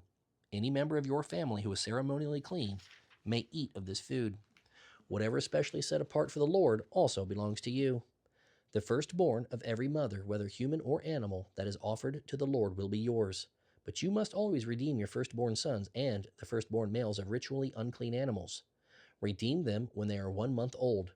The redemption price is 5 pieces of silver, each piece weighing the same as the standard sanctuary shekel. However, you may not redeem the firstborn of cattle, sheep, or goats. They are holy and have been set apart for the Lord. Sprinkle their blood on the altar and burn their fat as an offering given by fire, very pleasing to the Lord.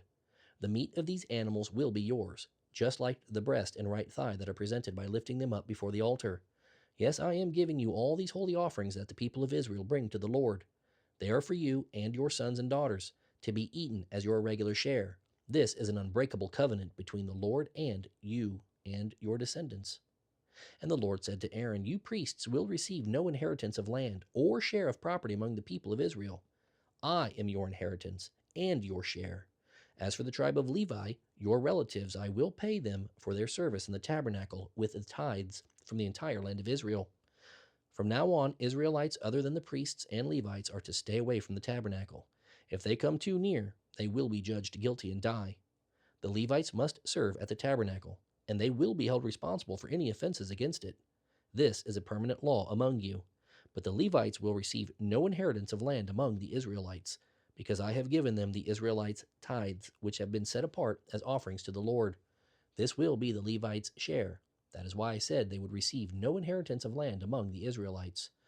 The Lord also told Moses, Say this to the Levites, When you receive the tithes from the Israelites, give a tenth of the tithes you receive, a tithe of the tithe, to the Lord as a gift. The Lord will consider this to be your harvest offering, as though it were the first grain from your own threshing floor, or wine from your own winepress. You must present 1/10 of the tithe received from the Israelites as a gift to the Lord. From this you must present the Lord's portion to Aaron the priest. Be sure to set aside the best portions of the gifts given to you as your gifts to the Lord. Also say to the Levites, When you present the best part, it will be considered as though it came from your own threshing floor or winepress. You Levites and your families may eat this food anywhere you wish, for it is your compensation for serving in the tabernacle. You will not be considered guilty for accepting the Lord's tithes if you give the best portion to the priests. But be careful not to treat the holy gifts of the people of Israel as though they were common. If you do, you will die. The Lord said to Moses and Aaron, Here is another ritual law required by the Lord. Tell the people of Israel to bring you a red heifer that has no physical defects and has never been yoked to a plow. Give it to Eleazar the priest, and it will be taken outside the camp and slaughtered in his presence. Eleazar will take some of its blood on his finger and sprinkle it 7 times toward the front of the tabernacle. As Eleazar watches, the heifer must be burned, its hide, meat, blood, and dung. Eleazar the priest must then take cedar wood, a hyssop branch, and scarlet thread and throw them into the fire where the heifer is burning. Then the priest must wash his clothes and bathe himself in water. Afterward he may return to the camp, though he will remain ceremonially unclean until evening. The man who burns the animal must also wash his clothes and bathe in water, and he too will remain unclean until evening. Then someone who is ceremonially clean will gather up the ashes of the heifer and place them in a purified place outside the camp. They will be kept there for the people of Israel to use in the water for the purification ceremony. This ceremony is performed for the removal of sin. The man who gathers up the ashes of the heifer must also wash his clothes, and he will remain ceremonially unclean until evening. This is a permanent law for the people of Israel and any foreigners who live among them. All those who touch a dead human body will be ceremonially unclean for 7 days. They must purify themselves on the 3rd and 7th days with the water of purification. Then they will be purified. But if they do not do this on the 3rd and 7th days, they will continue to be unclean even after the 7th day. All those who touch a dead body and do not purify themselves in the proper way defile the Lord's tabernacle and will be cut off from the community of Israel. Since the water of purification was not sprinkled on them, their defilement continues. This is the ritual law that applies when someone dies in a tent. Those who enter that tent and those who were inside when the death occurred will be ceremonially unclean for 7 days. Any container in the tent that was not covered with a lid is also defiled. And if someone outdoors touches the corpse of someone who was killed with a sword or who died a natural death, or if someone touches a human bone or a grave, that person will be unclean for 7 days. To remove the defilement, put some of the ashes from the burnt purification offering in a jar and pour fresh water over them.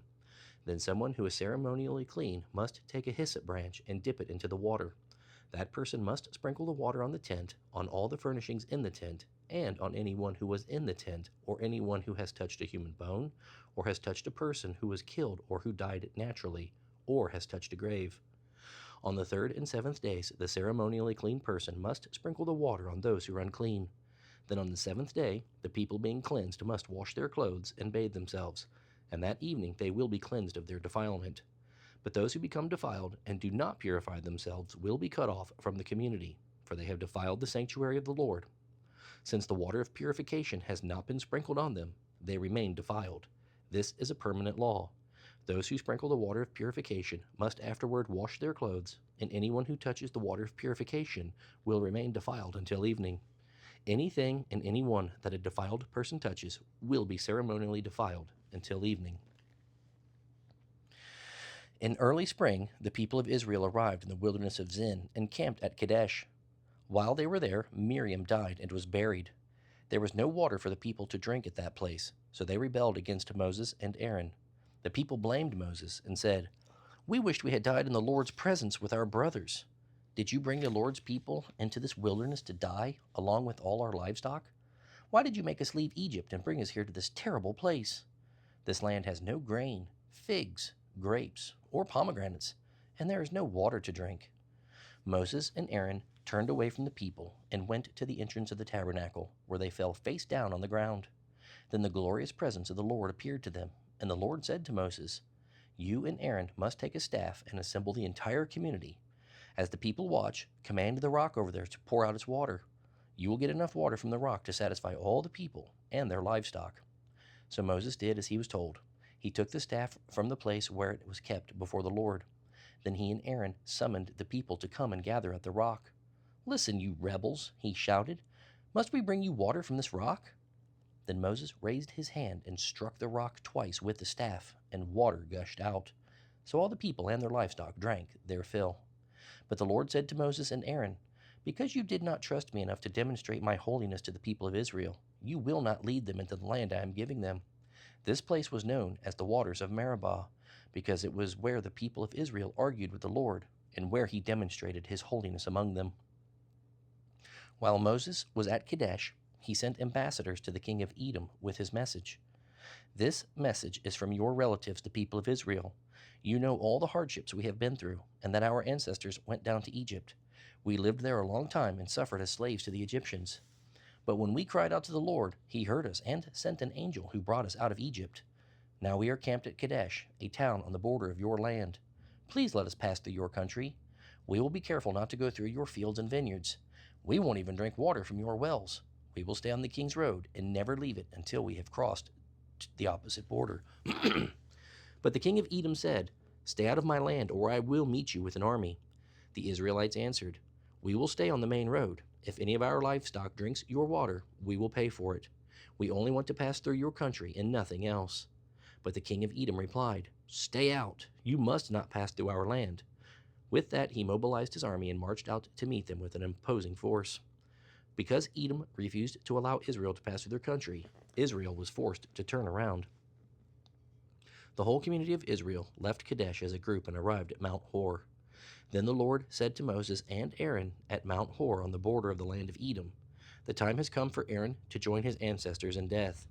He will not enter the land I am giving the people of Israel, because the two of you rebelled against my instructions concerning the waters of Meribah.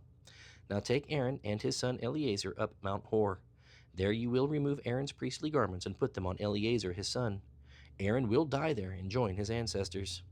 So Moses did as the Lord commanded. The three of them went up Mount Hor together as the whole community watched. At the summit, Moses removed the priestly garments from Aaron and put them on Eleazar, Aaron's son. Then Aaron died there on top of the mountain, and Moses and Eleazar went back down. When the people realized that Aaron had died, all Israel mourned for him 30 days. The Canaanite king of Arad, who lived in the Negev, heard that the Israelites were approaching on the road to Atharim. So he attacked the Israelites and took some of them as prisoners. Then the people of Israel made this vow to the Lord: "If you will help us conquer these people, we will completely destroy all their towns." The Lord heard their request and gave them victory over the Canaanites. The Israelites completely destroyed them and their towns, and the place has been called Hormah ever since. Then the people of Israel set out from Mount Hor, taking the road to the Red Sea, to go around the land of Edom. But the people grew impatient along the way, and they began to murmur against God and Moses. "Why have you brought us out of Egypt to die here in the wilderness?" they complained. "There is nothing to eat here and nothing to drink, and we hate this wretched manna." So the Lord sent poisonous snakes among them, and many of them were bitten and died. Then the people came to Moses and cried out, "We have sinned by speaking against the Lord and against you. Pray that the Lord will take away the snakes." So Moses prayed for the people. Then the Lord told him, "Make a replica of a poisonous snake and attach it to the top of a pole. Those who are bitten will live if they simply look at it." So Moses made a snake out of bronze and attached it to the top of a pole. Whenever those who were bitten looked at the bronze snake, they recovered. The Israelites traveled next to Oboth and camped there. Then they went to Ayebarim and the wilderness on the eastern border of Moab.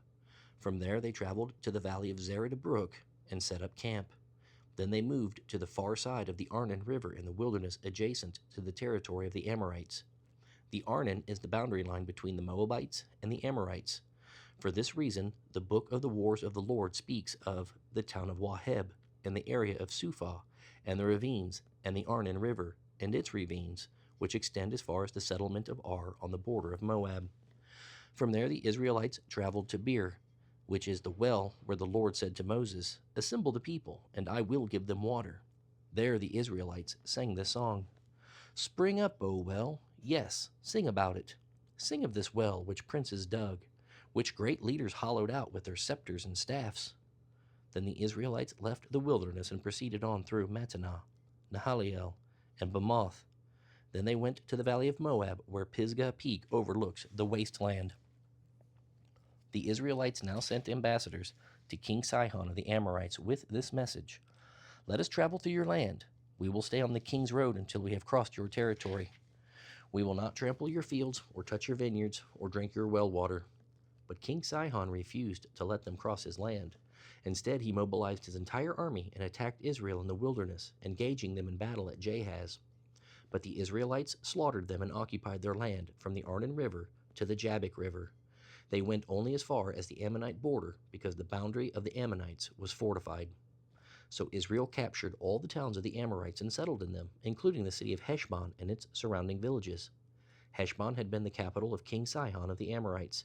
He had conquered a former Moabite king and seized all his land as far as the Arnon River. For this reason, the ancient poets wrote this about him: "Come to Heshbon, city of Sihon. May it be restored and rebuilt. A fire flamed forth from Heshbon, a blaze from the city of Sihon. It burned the city of Ar in Moab. It destroyed the rulers of the Arnon heights. Your destruction is certain, O people of Moab. You are finished, O worshippers of Chemosh.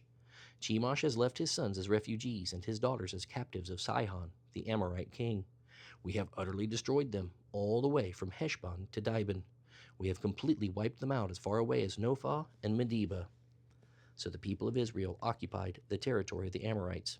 After Moses sent men to explore the Jazer area, they captured all the towns in the region and drove out the Amorites who lived there. Then they turned and marched toward Bashan, but King Og of Bashan and all his people attacked them at Edrei. The Lord said to Moses, "Do not be afraid of him, for I have given you victory over Og and his entire army, giving you all his land. You will do the same to him as you did to King Sihon of the Amorites who ruled in Heshbon."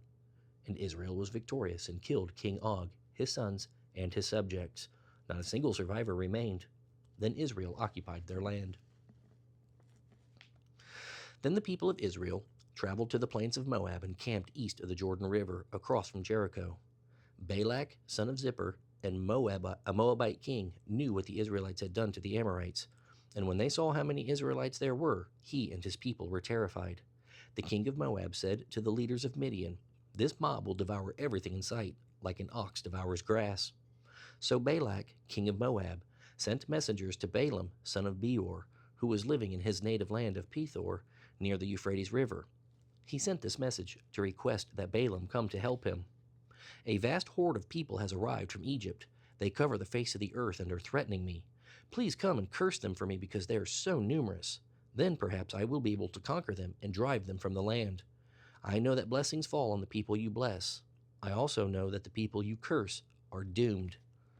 Balak's messengers, officials of both Moab and Midian, sent out and took money with them to pay Balaam to curse Israel. They went to Balaam and urgently explained to him what Balak wanted. "Stay here overnight," Balaam said. "In the morning I will tell you whatever the Lord directs me to say." So the officials from Moab stayed there with Balaam. That night God came to Balaam and asked him, "Who are these men with you?" So Balaam said to God, "Balak son of Zippor, king of Moab, has sent me this message. A vast horde of people has come from Egypt and has spread out over the whole land. Come at once to curse them. Perhaps then I will be able to conquer them and drive them from the land." "Do not go with them," God told Balaam. "You are not to curse these people, for I have blessed them."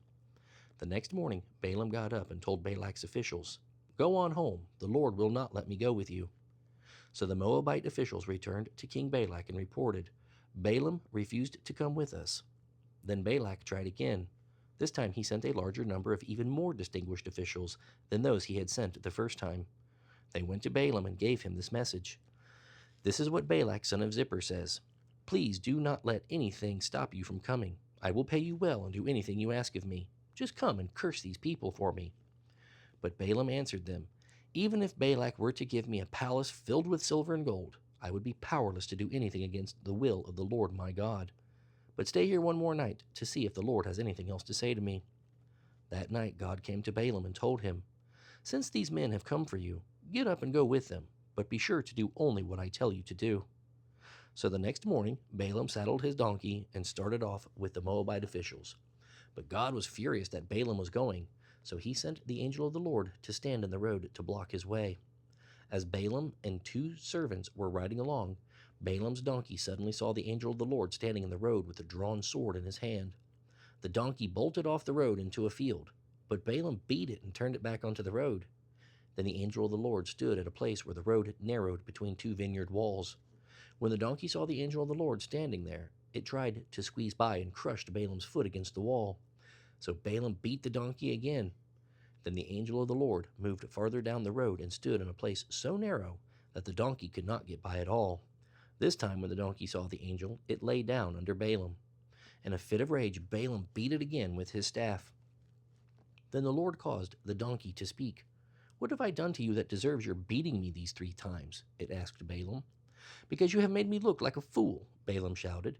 "If I had had a sword with me, I would kill you." "But I am the same donkey you always ride on," the donkey answered. "Have I ever done anything like this before?"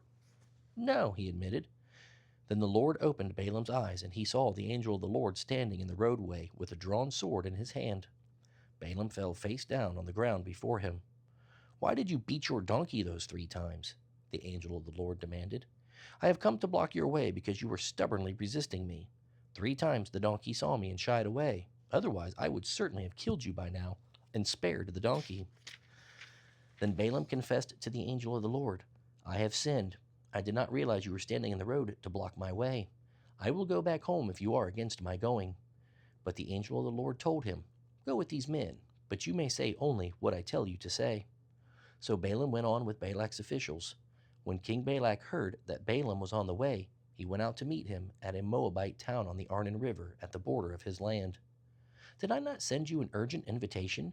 Why didn't you come right away?" Balak asked Balaam. "Didn't you believe me when I said I would reward you richly?" Balaam replied, "I have come, but I have no power to say just anything. I will speak only the messages that God gives me." Then Balaam accompanied Balak to Kiriath Huzoth, where the king sacrificed cattle and sheep. He sent portions of the meat to Balaam and the officials who were with him. The next morning Balak took Balaam up to Bamoth Baal. From there he could see the people of Israel spread out below him. Balaam said to King Balak, Build me 7 altars here, and prepare 7 young bulls and 7 rams for a sacrifice. Balak followed his instructions, and the two of them sacrificed a young bull and a ram on each altar. Then Balaam said to Balak, Stand here by your burnt offerings, and I will go to see if the Lord will respond to me. Then I will tell you whatever he reveals to me. So Balaam went alone to the top of a hill, and God met him there. Balaam said to him, I have prepared 7 altars and have sacrificed a young bull and a ram on each altar. Then the Lord gave Balaam a message for King Balak and said, Go back to Balak and tell him what I told you. When Balaam returned, the king was standing beside his burnt offerings with all the officials of Moab. This was the prophecy Balaam delivered. Balak summoned me to come from Aram. The king of Moab brought me from the eastern hills. Come, he said, curse Jacob for me. Come and announce Israel's doom. But how can I curse those whom God has not cursed? How can I condemn those who the Lord has not condemned? I see them from their cliff tops. I watch them from the hills. I see a people who live by themselves, set apart from other nations. Who can count Jacob's descendants as numerous as dust? Who can count even a fourth of Israel's people? Let me die like the righteous. Let my life end like theirs. Then King Balak demanded of Balaam, What have you done to me? I brought you to curse my enemies. Instead, you have blessed them. But Balaam replied, Can I say anything except what the Lord tells me? Then King Balak told him, Come with me to another place. There you will see only a portion of the nation of Israel. Curse at least that many. So Balak took Balaam to the plateau of Zophim on Pisgah Peak. He built 7 altars there and offered a young bull and a ram on each altar. Then Balaam said to the king, Stand here by your burnt offering while I go to meet the Lord. So the Lord met Balaam and gave him a message. Then he said, Go back to Balak and give him this message. So Balaam returned to the place where the king and the officials of Moab were standing beside Balak's burnt offerings. What did the Lord say? Balak asked eagerly. This was the prophecy Balaam delivered. Rise up, Balak, and listen. Hear me, son of Zippor. God is not a man that he should lie. He is not a human that he should change his mind. Has he ever spoken and failed to act? Has he ever promised and not carried it through? I received a command to bless. He has blessed, and I cannot reverse it. No misfortune is in sight for Jacob. No trouble is in store for Israel. For the Lord their God is with them. He has been proclaimed their king. God has brought them out of Egypt. He is like a strong ox for them. No curse can touch Jacob. No sorcery has any power against Israel. For now it will be said of Jacob, What wonders God has done for Israel. These people rise up like a lioness. Like a majestic lion they stand.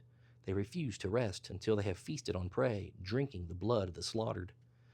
Then Balak said to Balaam, If you aren't going to curse them, at least don't bless them. But Balaam replied, Didn't I tell you that I must do whatever the Lord tells me? Then King Balak said to Balaam, Come, I will take you to yet another place. Perhaps it will please God to let you curse them from there. So Balak took Balaam to the top of Mount Peor, overlooking the wasteland. Balaam again told Balak, Build me 7 altars and prepare me 7 young bulls and 7 rams for a sacrifice. So Balak did as Balaam ordered and offered a young bull and a ram on each altar. By now Balaam realized that the Lord intended to bless Israel, so he did not resort to divination as he often did. Instead, he turned and looked out toward the wilderness where he saw the people of Israel camped, tribe by tribe. Then the Spirit of God came upon him, and this is the prophecy he delivered. This is the prophecy of Balaam son of Beor, the prophecy of the man whose eyes see clearly, who hears the words of God, who sees a vision from the Almighty, who falls down with eyes wide open. How beautiful are your tents, O Jacob! How lovely are your homes, O Israel! They spread before me like groves of palms, like fruitful gardens by the riverside. They are like aloes planted by the Lord, like cedars beside the waters. Water will gush out in buckets. Their offspring are supplied with all they need. Their king will be greater than Agag. Their kingdom will be exalted. God brought them up from Egypt, drawing them along like a wild ox. He devours all the nations that oppose him, breaking their bones in pieces, shooting them with arrows. Like a lion, Israel crouches and lies down. Like a lioness, who dares to arouse her? Blessed is everyone who blesses you, O Israel, and cursed is everyone who curses you. King Balak flew into a rage against Balaam. He angrily clapped his hands and shouted, I called you to curse my enemies. Instead, you have blessed them 3 times. Now get out of here. Go back home. I had planned to reward you richly, but the Lord has kept you from your reward." Balaam told Balak, "Don't you remember what I told your messengers? I said, even if Balak were to give me a palace filled with silver and gold, I am powerless to do anything against the will of the Lord. I told you that I could say only what the Lord says. Now I am returning to my people. But first, let me tell you what the Israelites will do to your people in the future." This is the prophecy Balaam delivered. This is the message of Balaam, son of Beor, the prophecy of the man whose eyes see clearly, who hears the words of God, who has knowledge from the Most High, who sees a vision from the Almighty, who falls down with eyes wide open. I see him, but not in the present time. I perceive him, but far in the distant future. A star will rise from Jacob. A scepter will emerge from Israel. It will crush the foreheads of Moab's people, cracking the skulls of the people of Sheth. Edom will be taken over, and Seir, its enemy, will be conquered, while Israel continues on in triumph. A ruler will rise in Jacob who will destroy the survivors of Ur. Then Balaam looked over at the people of Amalek and delivered this prophecy. Amalek was the greatest of nations, but its destiny is destruction. Then he looked over at the Kenites and prophesied, "You are strongly situated, your nest is set in the rocks, but the Kenites will be destroyed when Assyria takes you captive." Balaam concluded his prophecies by saying, "Alas, who can survive when God does this? Ships will come from the coasts of Cyprus. They will oppress both Assyria and Eber, but they too will be utterly destroyed." Then Balaam and Balak returned to their homes. While the Israelites were camped at Acacia, some of the men defiled themselves by sleeping with the local Moabite women. These women invited them to attend sacrifices to their gods, and soon the Israelites were feasting with them and worshiping the gods of Moab. Before long, Israel was joining in the worship of Baal of Peor, causing the Lord's anger to blaze against his people.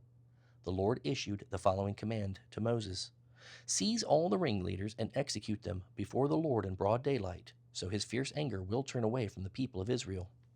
So Moses ordered Israel's judges to execute everyone who had joined in worshiping Baal of Peor. Just then, one of the Israelite men brought a Midianite woman into the camp right before the eyes of Moses and all the people, as they were weeping at the entrance of the tabernacle. When Phinehas, son of Eleazar and grandson of Aaron the priest, saw this, he jumped up and left the assembly. Then he took a spear and rushed after the man into his tent. Phinehas thrust the spear all the way through the man's body and into the woman's stomach. So the plague against the Israelites was stopped, but not before 24,000 people had died. Then the Lord said to Moses, "Phinehas, son of Eleazar and grandson of Aaron the priest, has turned my anger away from the Israelites by displaying passionate zeal among them on my behalf.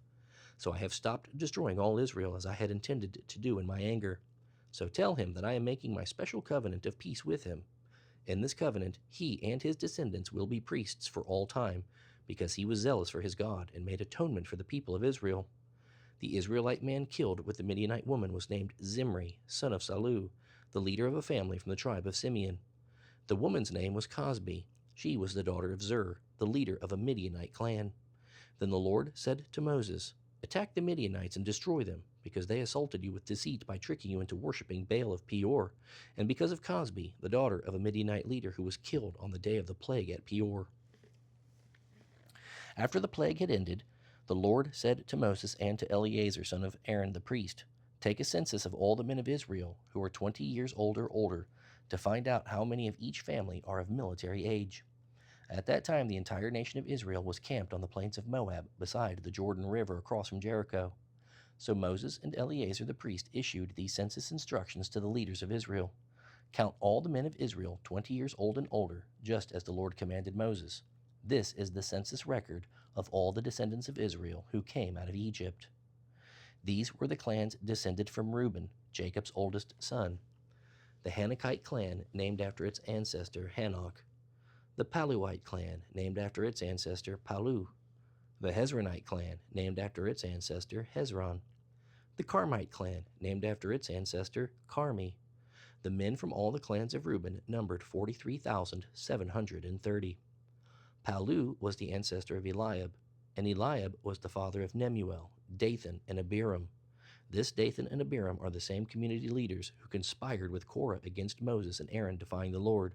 But the earth opened up and swallowed them with Korah, and 250 of their followers were destroyed that day by fire from the Lord. This served as a warning to the entire nation of Israel. However, the sons of Korah, did not die that day. These were the clans descended from the sons of Simeon: the Nemuelite clan, named after its ancestor Nemuel; the Jaminite clan, named after its ancestor Jamin; the Jachinite clan, named after its ancestor Jachin; the Zerahite clan, named after its ancestor Zerah; the Shaulite clan, named after its ancestor Shaul. The men from all the clans of Simeon numbered 22,200.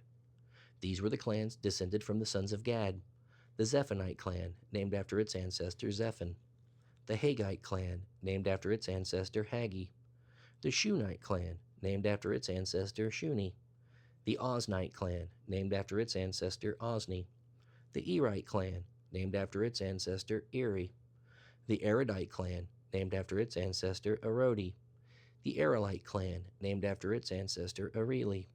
The men of the clans of Gad numbered 40,500.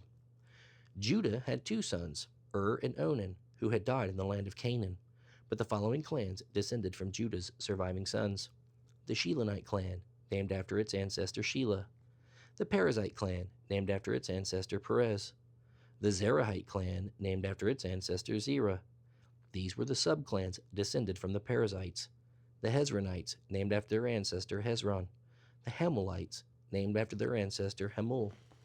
The men from all the clans of Judah numbered 76,500.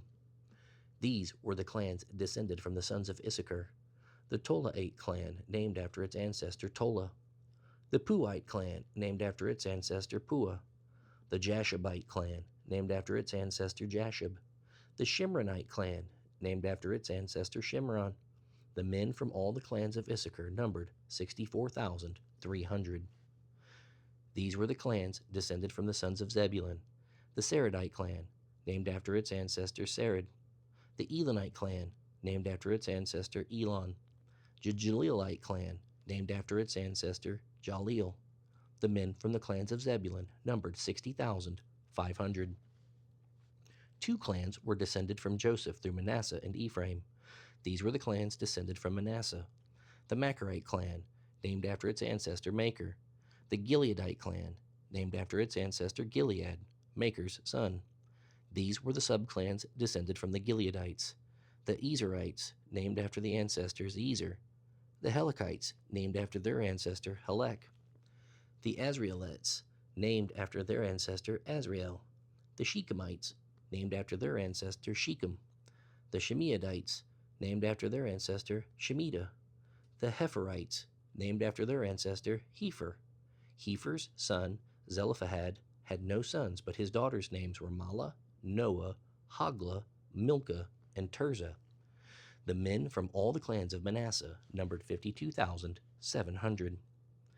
These were the clans descended from the sons of Ephraim: the Shehuthalite clan, named after its ancestor Shuthelah; the Becherite clan, named after its ancestor Becher; the Tahanite clan, named after its ancestor Tahan.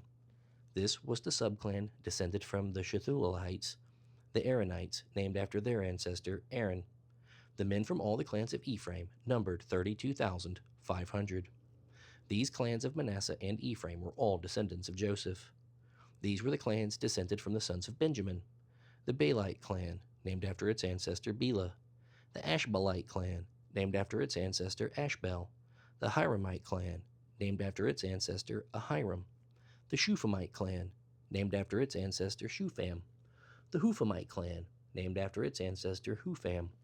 These were the subclans descended from the Belites: the Ardites, named after their ancestor Ard; the Naamites, named after their ancestor Naaman.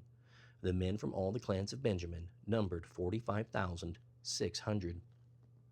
These were the clans descended from the sons of Dan: the Shuhamite clan, named after its ancestor Shuham. All the clans of Dan were Shuhamite clans, and all the men from these clans numbered 64,400. These were the clans descended from the sons of Asher: the Imnite clan, named after its ancestor Imnah; the Ishvite clan, named after its ancestor Ishvi; the Beerite clan, named after its ancestor Beriah. These were the subclans descended from the Beerites: the Heberites, named after their ancestor Heber; the Malchielites, named after their ancestor Malchiel; Asher also had a daughter named Sarah. These men from all the clans of Asher numbered 53,400. These were the clans descended from the sons of Naphtali. The Jazalite clan, named after its ancestor Jaziel. The Gunite clan, named after its ancestor Guni. The Jezerite clan, named after its ancestor Jezer. The Shilamite clan, named after its ancestor Shillam. The men from all the clans of Naphtali numbered 45,400. So the total number of Israelite men counted in the census numbered 601,730. Then the Lord said to Moses, "Divide the land among the tribes in proportion to their populations as indicated by the census. Give the larger tribes more land, and the smaller tribes less land, each group's inheritance reflecting the size of its population. Make sure you assign to the land by lot, and define the inheritance of each ancestral tribe by means of the census listings. Each inheritance must be assigned by lot among the larger and smaller tribal groups." This is the census record for the Levites who were counted according to their clans. The Gershonite clan, named after its ancestor Gershon. The Kohathite clan, named after its ancestor Kohath. The Merarite clan, named after its ancestor Merari. The Libnites, the Hebronites, the Malites, the Mushites, and the Korathites were all subclans of the Levites. Now Kohath was the ancestor of Amram, and Amram's wife name was Jochebed.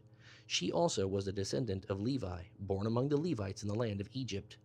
Amram and Jochebed became the parents of Aaron, Moses, and their sister Miriam. To Aaron were born Nadab, Abihu, Eleazar, and Ithamar. But Nadab and Abihu died when they burned before the Lord a different kind of fire than he had commanded. The men from the Levite clans who were 1 month old or older numbered 23,000. But the Levites were not included in the total census figure of the people of Israel because they were not given an inheritance of land when it was divided among the Israelites.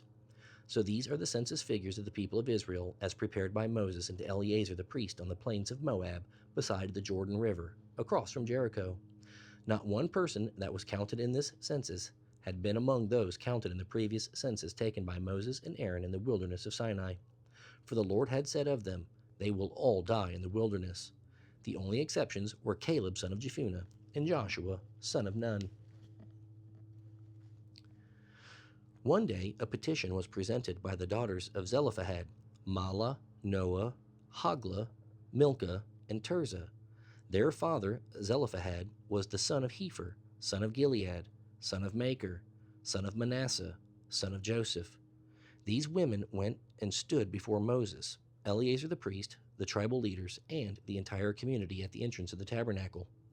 "Our father died in the wilderness without leaving any sons," they said, "but he was not among Korah's followers who rebelled against the Lord. He died because of his own sin. Why should the name of our father disappear just because he had no sons? Give us property along with the rest of our relatives." So Moses brought their case before the Lord, and the Lord replied to Moses, "The daughters of Zelophehad are right. You must give them an inheritance of land along with their father's relatives. Assign them the property that would have been given to their father. Moreover, announce this to the people of Israel. If a man dies and has no sons, then give his inheritance to his daughters. And if he has no daughters, turn his inheritance over to his brothers. If he has no brothers, give his inheritance to his father's brothers. But if his father has no brothers, pass on his inheritance to the nearest relative in his clan." The Israelites must observe this as a general legal requirement, just as the Lord commanded Moses. One day, the Lord said to Moses, "Climb to the top of the mountains east of the river, and look out over the land I have given the people of Israel. After you have seen it, you will die as Aaron your brother did, for you both rebelled against my instructions in the wilderness of Zin. When the people of Israel rebelled, you failed to demonstrate my holiness to them at the waters. Holiness to them at the waters. These are the waters of Meribah at Kadesh in the wilderness of Zin." Then Moses said to the Lord, "O Lord, the God of the spirits of all living things, please appoint a new leader for the community. Give them someone who will lead them into battle, so the people of the Lord will not be like sheep without a shepherd." The Lord replied, "Take Joshua son of Nun, who has the Spirit in him, and lay your hands on him. Present him to Eleazar the priest before the whole community, and publicly commission him with the responsibility of leading the people. Transfer your authority to him so the whole community of Israel will obey him. When direction from the Lord is needed, Joshua will stand before Eleazar the priest, who will determine the Lord's will by means of sacred lots. This is how Joshua and the rest of the community of Israel will discover what they should do. So Moses did as the Lord commanded and presented Joshua to Eleazar the priest and the whole community. Moses laid his hands on him and commissioned him to his responsibilities, just as the Lord had commanded through Moses. The Lord said to Moses, "Give these instructions to the people of Israel. The offerings you present to me by fire on the altar are my food, and they are very pleasing to me.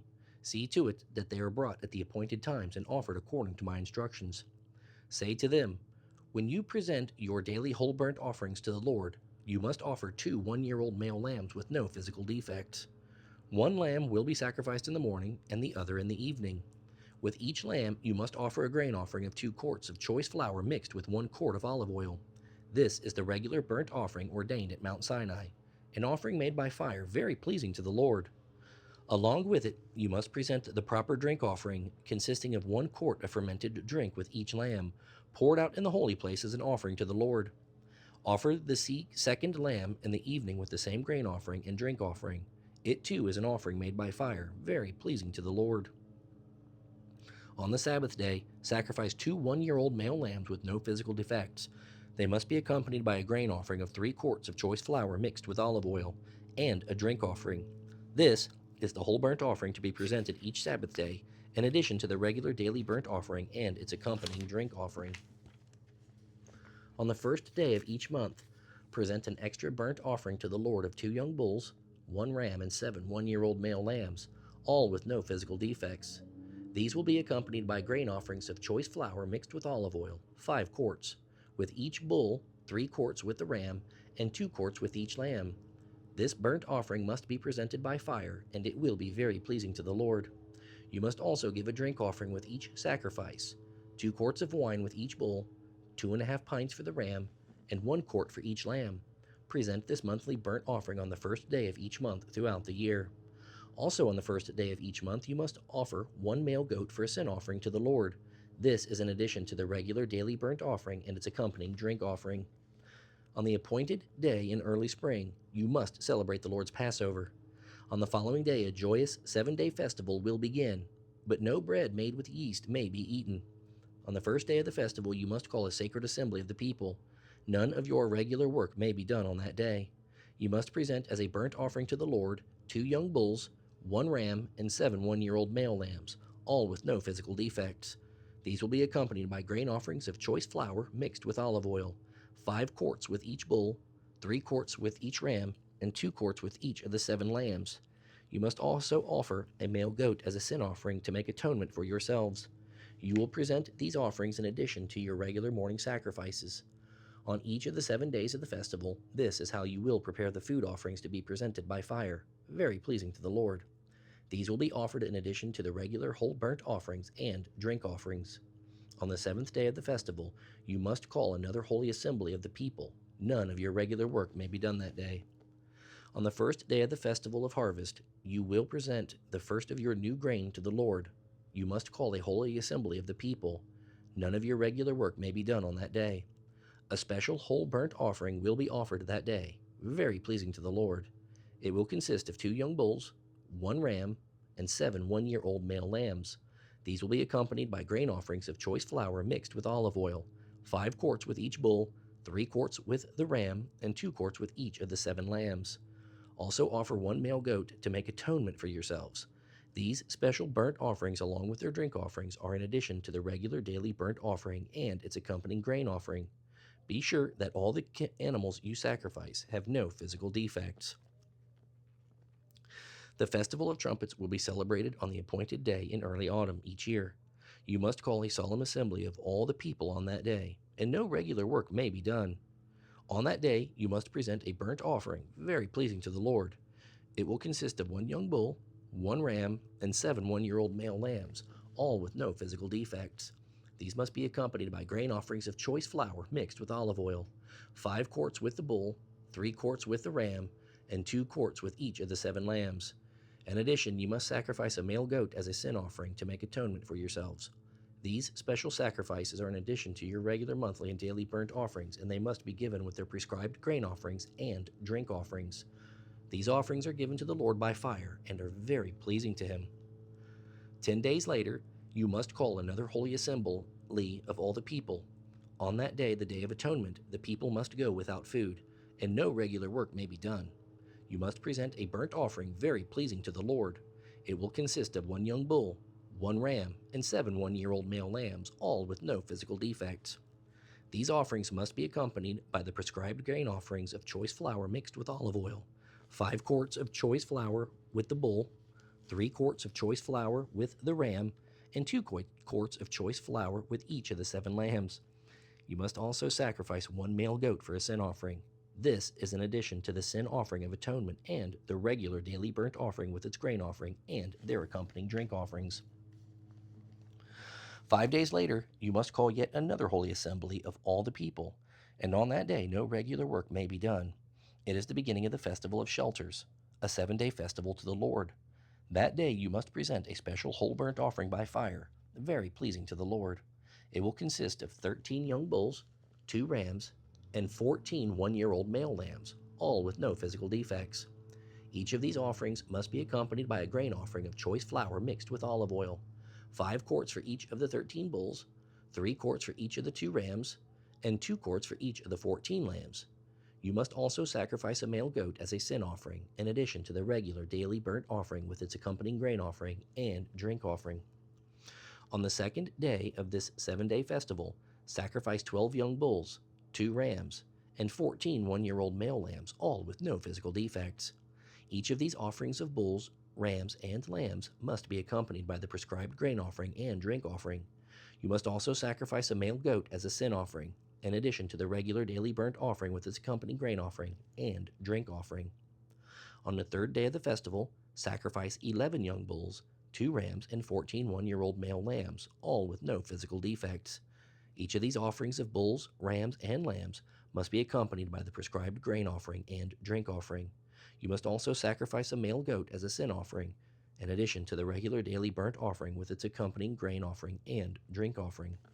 On the fourth day of the festival, sacrifice 10 young bulls, 2 rams, and 14 one-year-old male lambs, all with no physical defects. Each of these offerings of bulls, rams, and lambs must be accompanied by the prescribed grain offering and drink offering. You must also sacrifice a male goat as a sin offering, in addition to the regular daily burnt offering, with its accompanying grain offering and drink offering. On the 5th day of the festival, sacrifice 9 young bulls, 2 rams, and 14 one-year-old male lambs, all with no physical defects. Each of these offerings of bulls, rams, and lambs must be accompanied by the prescribed grain offering and drink offering. You must also sacrifice a male goat as a sin offering, in addition to the regular daily burnt offering with its accompanying grain offering and drink offering. On the 6th day of the festival, sacrifice 8 young bulls, 2 rams, and 14 one-year-old male lambs, all with no physical defects. Each of these offerings of bulls, rams, and lambs must be accompanied by the prescribed grain offering and drink offering. You must also sacrifice a male goat as a sin offering in addition to the regular daily burnt offering with its accompanying grain offering and drink offering. On the 7th day of the festival, sacrifice 7 young bulls, 2 rams, and 14 one-year-old male lambs, all with no physical defects. Each of these offerings of bulls, rams, and lambs must be accompanied by the prescribed grain offering and drink offering. You must also sacrifice 1 male goat as a sin offering, in addition to the regular daily burnt offering with its accompanying grain offering and drink offering. On the 8th day of the festival, call all the people to another holy assembly. You must do no regular work on that day. You must present a burnt offering, very pleasing to the Lord. It will consist of 1 young bull, 1 ram, and 7 one-year-old male lambs, all with no physical defects. Each of these offerings must be accompanied by the prescribed grain offering and drink offering. You must also sacrifice 1 male goat as a sin offering, in addition to the regular daily burnt offering with its accompanying grain offering and drink offering. You must present these offerings to the Lord at your annual festivals. These are in addition to the sacrifices and offerings you present in connection with vows, or as free will offerings, burnt offerings, grain offerings, drink offerings, or peace offerings. So Moses gave all of these instructions to the people of Israel, just as the Lord had commanded him. Now Moses summoned the leaders of the tribes of Israel and told them, "This is what the Lord has commanded. A man who makes a vow to the Lord or makes a pledge under oath must never break it. He must do exactly what he said he would do. If a young woman makes a vow to the Lord or a pledge under oath while she is still living at her father's home, and her father hears of the vow or pledge but says nothing, then all her vows and pledges will stand. But if her father refuses to let her fulfill the vow or pledge on the day he hears of it, then all her vows and pledges will become invalid. The Lord will forgive her because her father would not let her fulfill them. Now, suppose a young woman takes a vow or makes an impulsive pledge and later marries. If her husband learns of her vow or pledge and raises no objections on the day he hears of it, her vows and pledges will stand. But if her husband refuses to accept her vow or impulsive pledge on the day he hears of it, he nullifies her commitments and the Lord will forgive her. If, however, a woman is a widow or is divorced, she must fulfill all her vows and pledges no matter what. Suppose a woman is married and living in her husband's home when she makes a vow or pledge. If her husband hears of it and does nothing to stop her, her vow or pledge will stand. But if her husband refuses to accept it on the day he hears of it, her vow or pledge will be nullified, and the Lord will forgive her. So her husband may either confirm or nullify any vows or pledges she makes to deny herself. But if he says nothing on the day he hears of it, then he is agreeing to it.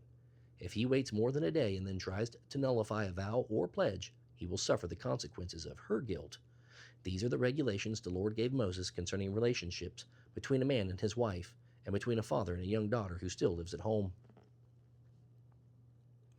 Then the Lord said to Moses, "Take vengeance on the Midianites for leading the Israelites into idolatry. After that you will die and join your ancestors." So Moses said to the people, "Choose some men to fight the Lord's war of vengeance against Midian. From each tribe of Israel send 1,000 men into battle." So they chose 1,000 men from each tribe of Israel, a total of 12,000 men armed for battle. Then Moses sent to the mount 1,000 men from each tribe, and Phinehas, son of Eleazar the priest, led them into battle. They carried along the holy objects of the sanctuary and the trumpets for sounding the charge. They attacked Midian just as the Lord had commanded Moses, and they killed all the men. All 5 of the Midianite kings, Evi, Rechem, Zur, Hur, and Reba, died in the battle. They also killed Balaam son of Beor with the sword. Then the Israelite army captured the Midianite women and children and seized their cattle and flocks and all their wealth as plunder. They burned all the towns and villages where the Midianites had lived. After they had gathered the plunder and captives, both people and animals, they brought them all to Moses and Eleazar the priest, and to the whole community of Israel, which was camped on the plains of Moab beside the Jordan River, across from Jericho. Moses, Eleazar the priest, and all the leaders of the people went to meet them outside the camp. But Moses was furious with all the military commanders who had returned from the battle. "Why have you let all the women live?" he demanded. "These are the very ones who followed Balaam's advice and caused the people of Israel to rebel against the Lord at Mount Peor. They are the ones who caused the plague to strike the Lord's people. Now kill all the boys and all the women who have slept with a man. Only the young girls who are virgins may live. You may keep them for yourselves, and all of you who have killed anyone or touched a dead body must stay outside the camp for 7 days. You must purify yourselves and your captives on the 3rd and 7th days. Also, purify your clothing and everything made of leather, goat hair, or wood." Then Eleazar the priest said to the men who were in the battle, "The Lord has given Moses this requirement of the law.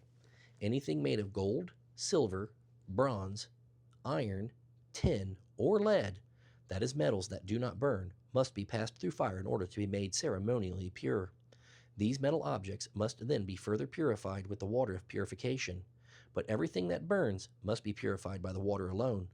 On the 7th day you must wash your clothes and be purified. Then you may return to the camp."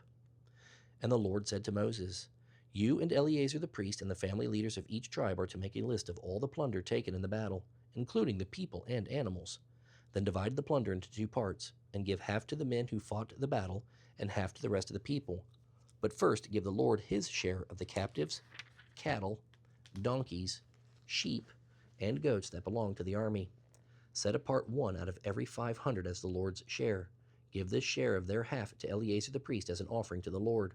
Also take 1 of every 50 of the captives, cattle, donkeys, sheep, and goats, and the half that belongs to the people of Israel. Give this share to the Levites in charge of maintaining the Lord's tabernacle." So Moses and Eleazar the priest did as the Lord commanded Moses. The plunder remaining from the spoils that the fighting men had taken totaled 675,000 sheep, 72,000 cattle, 61,000 donkeys, and 32,000 young girls.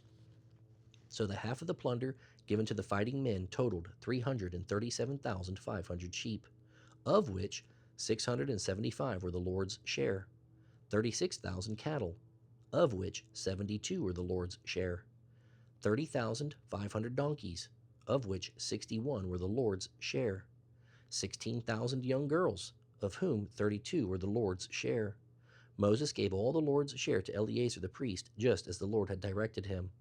The half of the plunder belonging to the people of Israel, which Moses had separated from the half belonging to the fighting men, amounted to 337,500 sheep, 36,000 cattle, 30,500 donkeys, and 16,000 young girls. From the half share given to the people, Moses took one of every 50 prisoners and animals and gave them to the Levites who maintained the Lord's tabernacle. All this was done just as the Lord had commanded Moses. Then all the military commanders came to Moses and said, "Sir, we have accounted for all the men who went out to battle under our command. Not one of us is missing. So we are presenting the items of gold we captured as an offering to the Lord from our share of the plunder: armbands, bracelets, rings, earrings, and necklaces. This will make atonement for our lives before the Lord." So Moses and Eleazar the priest received the gold from all the military commanders, all kinds of jewelry and crafted objects. In all, the gold that the commanders presented as a gift to the Lord weighed about 420 pounds. All the fighting men had taken some of the plunder for themselves. So Moses and Eleazar the priest accepted the gifts from the military commanders and brought the gold to the tabernacle, as a reminder to the Lord that the people of Israel belonged to him.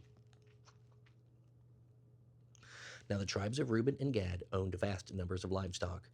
So when they saw that the lands of Jazer and Gilead were ideally suited for their flocks and herds, they came to Moses, Eleazar the priest, and the other leaders of the people. They said, "Adaroth, Dibon, Jazer, Nimrah, Heshbon, Elealeh, Sebum, Nebo, and Beon. The Lord has conquered this whole area for the people of Israel. It is ideally suited for all our flocks and herds.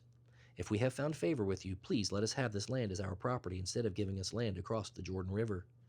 "Do you mean you want to stay back here while your brothers go across and do all the fighting?" Moses asked the Reubenites and Gadites. "Are you trying to discourage the rest of the people of Israel from going across to the land the Lord has given them?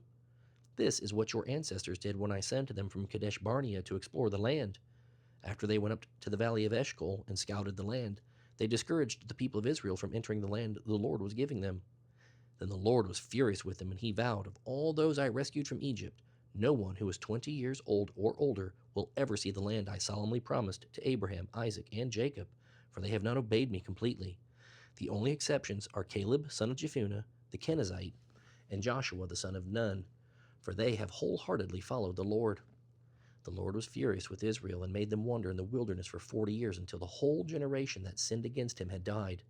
But here you are, a brood of sinners, doing exactly the same thing. You are making the Lord even angrier with Israel. If you turn away from him like this and he abandons them again in the wilderness, you will be responsible for destroying this entire nation." But they responded to Moses, "We simply want to build sheepfolds for our flocks and fortified cities for our wives and children. Then we will arm ourselves and lead our fellow Israelites into battle until we have brought them safely to their inheritance. Meanwhile, our families will stay in the fortified cities we build here, so they will be safe from any attacks by the local people. We will not return to our homes until all the people of Israel have received their inheritance of land. But we do not want any of the land on the other side of the Jordan. We would rather live here on the east side where we have received our inheritance." Then Moses said, "If you keep your word and arm yourselves for the Lord's battles, and if your troops cross the Jordan until the Lord has driven out his enemies, then you may return when the land is finally subdued before the Lord. You will have discharged your duty to the Lord and to the rest of the people of Israel, and the land on the east side of the Jordan will be your inheritance from the Lord. But if you fail to keep your word, then you will have sinned against the Lord, and you may be sure that your sin will find you out. Go ahead, build towns for your families and sheepfolds for your flocks, but do everything you have said." Then the people of Gad and Reuben replied, "We are your servants and will follow your instructions exactly.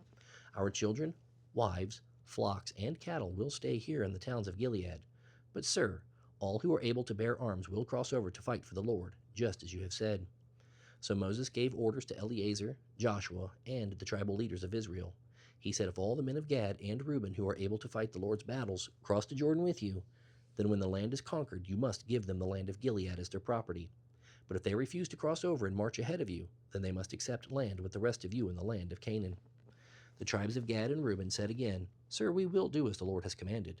We will cross the Jordan into Canaan fully armed to fight for the Lord, but our inheritance of the land will be here on this side of the Jordan." So Moses assigned to the tribes of Gad, Reuben, and half the tribe of Manasseh son of Joseph the territory of King Sihon of the Amorites and the land of King Og of Bashan, the whole land with its towns and surrounding lands. The people of Gad built the towns of Dibon, Adaroth, Aror, Atroth Shophan, Jazer, Jogbehah, Beth Nimrah, and Beth Haran. These were all fortified cities with sheepfolds for their flocks. The people of Reuben built the towns of Heshbon, Elealeh, Kiriathaim, Nebo, Baal-meon, and Sibmah. They changed the names of some of the towns they conquered and rebuilt. Then the descendants of Machir, the tribe of Manasseh, went to Gilead and conquered it, and they drove out the Amorites who were living there. So Moses gave Gilead to the Machirites, descendants of Manasseh, and they lived there. The people of Jair, another clan of the tribe of Manasseh, captured many of the towns of Gilead and changed the name of that region to the towns of Jair. Meanwhile, a man named Nobah captured the towns of Kenath and its surrounding villages, and he renamed that area Nobah after himself. This is the itinerary the Israelites followed as they marched out of Egypt under the leadership of Moses and Aaron. At the Lord's direction, Moses kept a written record of their progress. These are the stages of their march, identified by the different places they stopped along the way.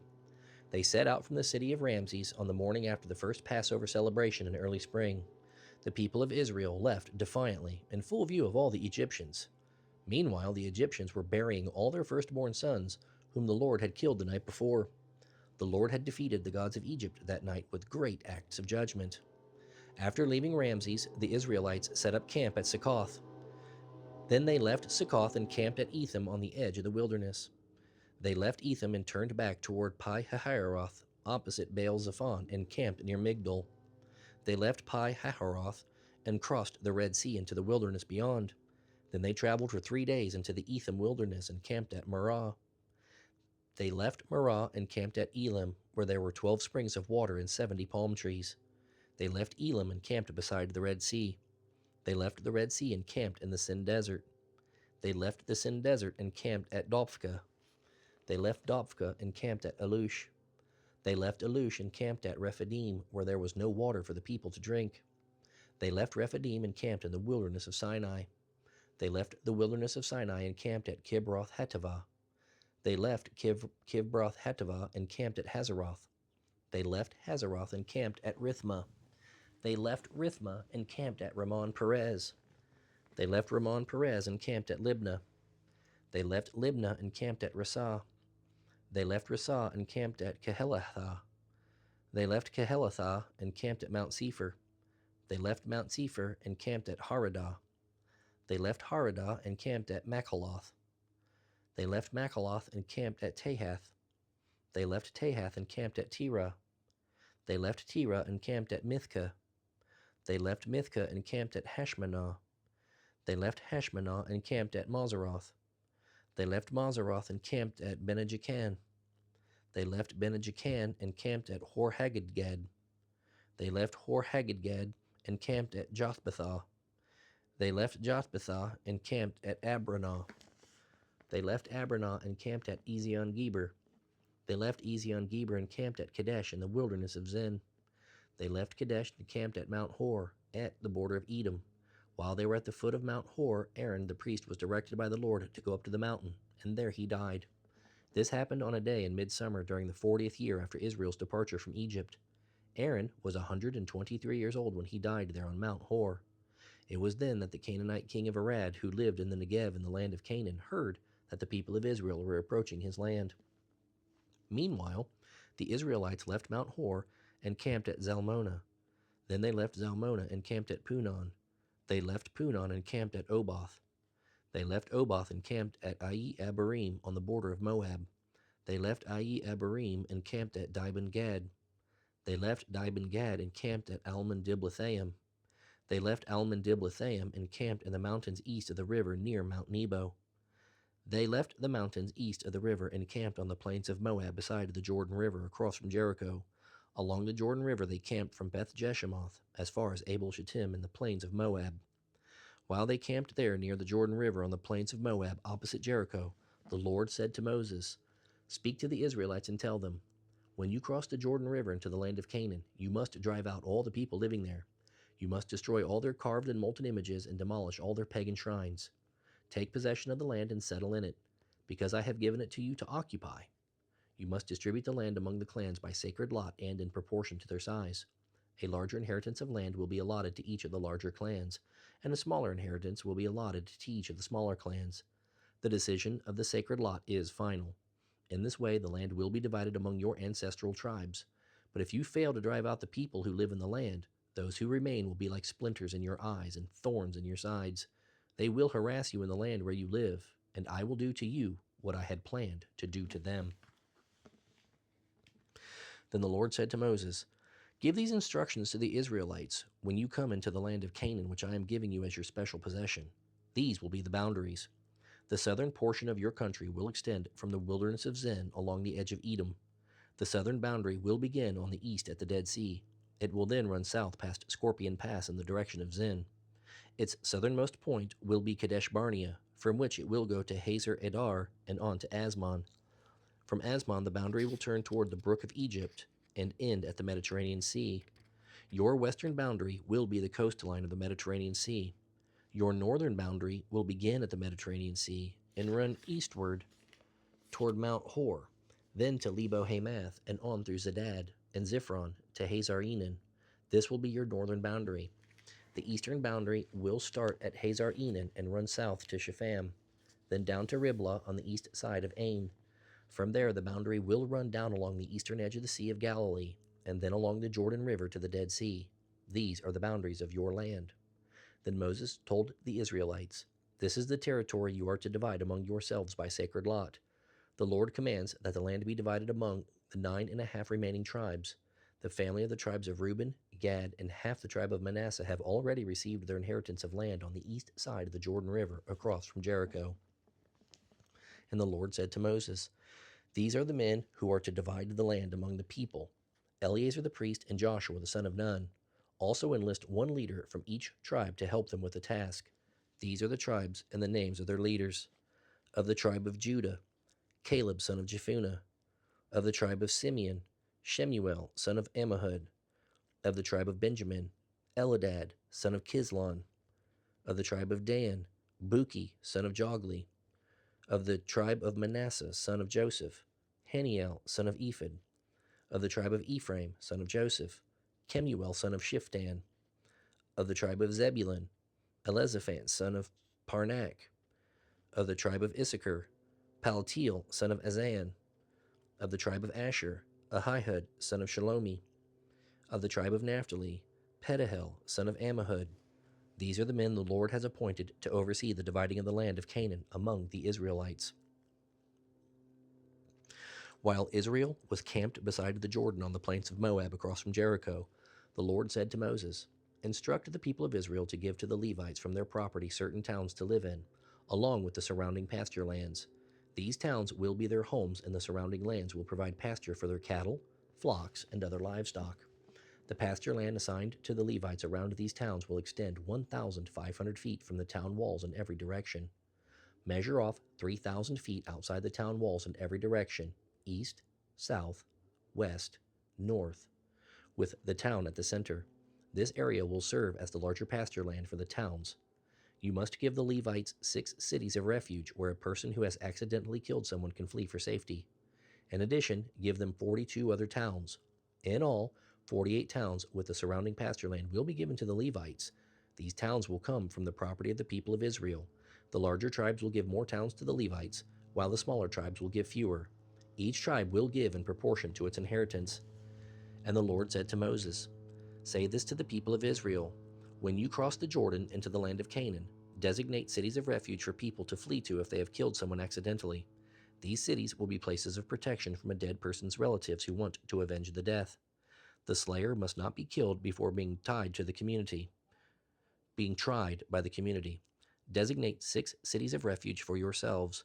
3 on the east side of the Jordan River, and 3 on the west in the land of Canaan. These cities are for the protection of Israelites, resident foreigners, and traveling merchants. Anyone who accidentally kills someone may flee there for safety. But if someone strikes and kills another person with a piece of iron, it must be presumed to be murder, and the murderer must be executed. Or if someone strikes and kills another person with a large stone, it is murder, and the murderer must be executed. The same is true if someone strikes and kills another person with a wooden weapon.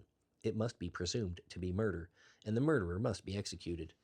The victim's nearest relative is responsible for putting the murderer to death. When they meet, the avenger must execute the murderer. So, in premeditated hostility, someone pushes another person or throws a dangerous object and the person dies, it is murder. Or if someone angrily hits another person with a fist and the person dies, it is murder. In such cases, the victim's nearest relative must execute the murderer when they meet. But suppose someone pushes another person without premeditated hostility, or throws something that unintentionally hits another person, or accidentally drops a stone on someone, though they were not enemies and the person dies. If this should happen, the assembly must follow these regulations in making a judgment between the slayer and the avenger. The victim's nearest relative, they must protect the slayer from the avenger, and they must send the slayer back to live in a city of refuge until the death of the high priest. But if the slayer leaves the city of refuge and the victim's nearest relative finds him outside the city limits and kills him, it will not be considered murder. The slayer should have stayed inside the city of refuge until the death of the high priest. But after the death of the high priest, the slayer may return to his own property. These are the permanent laws for you to observe from generation to generation, wherever you may live. All murderers must be executed, but only if there is more than one witness. No one may be put to death on the testimony of only one witness. Also, you must never accept a ransom payment for the life of someone judged guilty of murder and subject to execution. Murderers must always be put to death. And never accept a ransom payment from someone who has fled to a city of refuge, allowing the slayer to return to his property before the death of the high priest. This will ensure that the land where you live will not be polluted, for murder pollutes the land, and no atonement can be made for murder except by the execution of the murderer. You must not defile the land where you are going to live, for I live there myself. I am the Lord who lives among the people of Israel. Then the heads of the clan of Gilead, descendants of Machir, son of Manasseh, son of Joseph, came to Moses and the family leaders of Israel with a petition. They said, Sir, the Lord instructed you to divide the land by sacred lot among the people of Israel. You were told by the Lord to give the inheritance of our brother Zephelaphad to his daughters. But if any of them marries a man from another tribe, their inheritance of land will go with them to the tribe into which they marry. In this way, the total area of our tribal land will be reduced. Then, when the year of Jubilee comes, their inheritance of land will be added to that of the new tribe, causing it to be lost forever to our ancestral tribe. So Moses gave the Israelites this command from the Lord. The men of the tribe of Joseph are right. This is what the Lord commands concerning the daughters of Zephelaphad. Let them marry anyone they like, as long as it is within their own ancestral tribe. None of the inherited land may pass from tribe to tribe, for the inheritance of every tribe must remain fixed as it was first allotted. The daughters throughout the tribes of Israel who are in line to inherit property must marry within their tribe, so that all the Israelites will keep their ancestral property. No inheritance may pass from one tribe to another. Each tribe of Israel must hold on to its allotted inheritance of land. The daughters of Zephelaphad did as the Lord commanded Moses. Mahlah, Tirzah, Hoglah, Milcah, and Noah all married cousins on their father's side. They married into the clans of Manasseh, son of Joseph. Thus, their inheritance of land remained within their ancestral tribe. These are the commands and regulations that the Lord gave to the people of Israel through Moses while they were camped on the plains of Moab, beside the Jordan River, across from Jericho.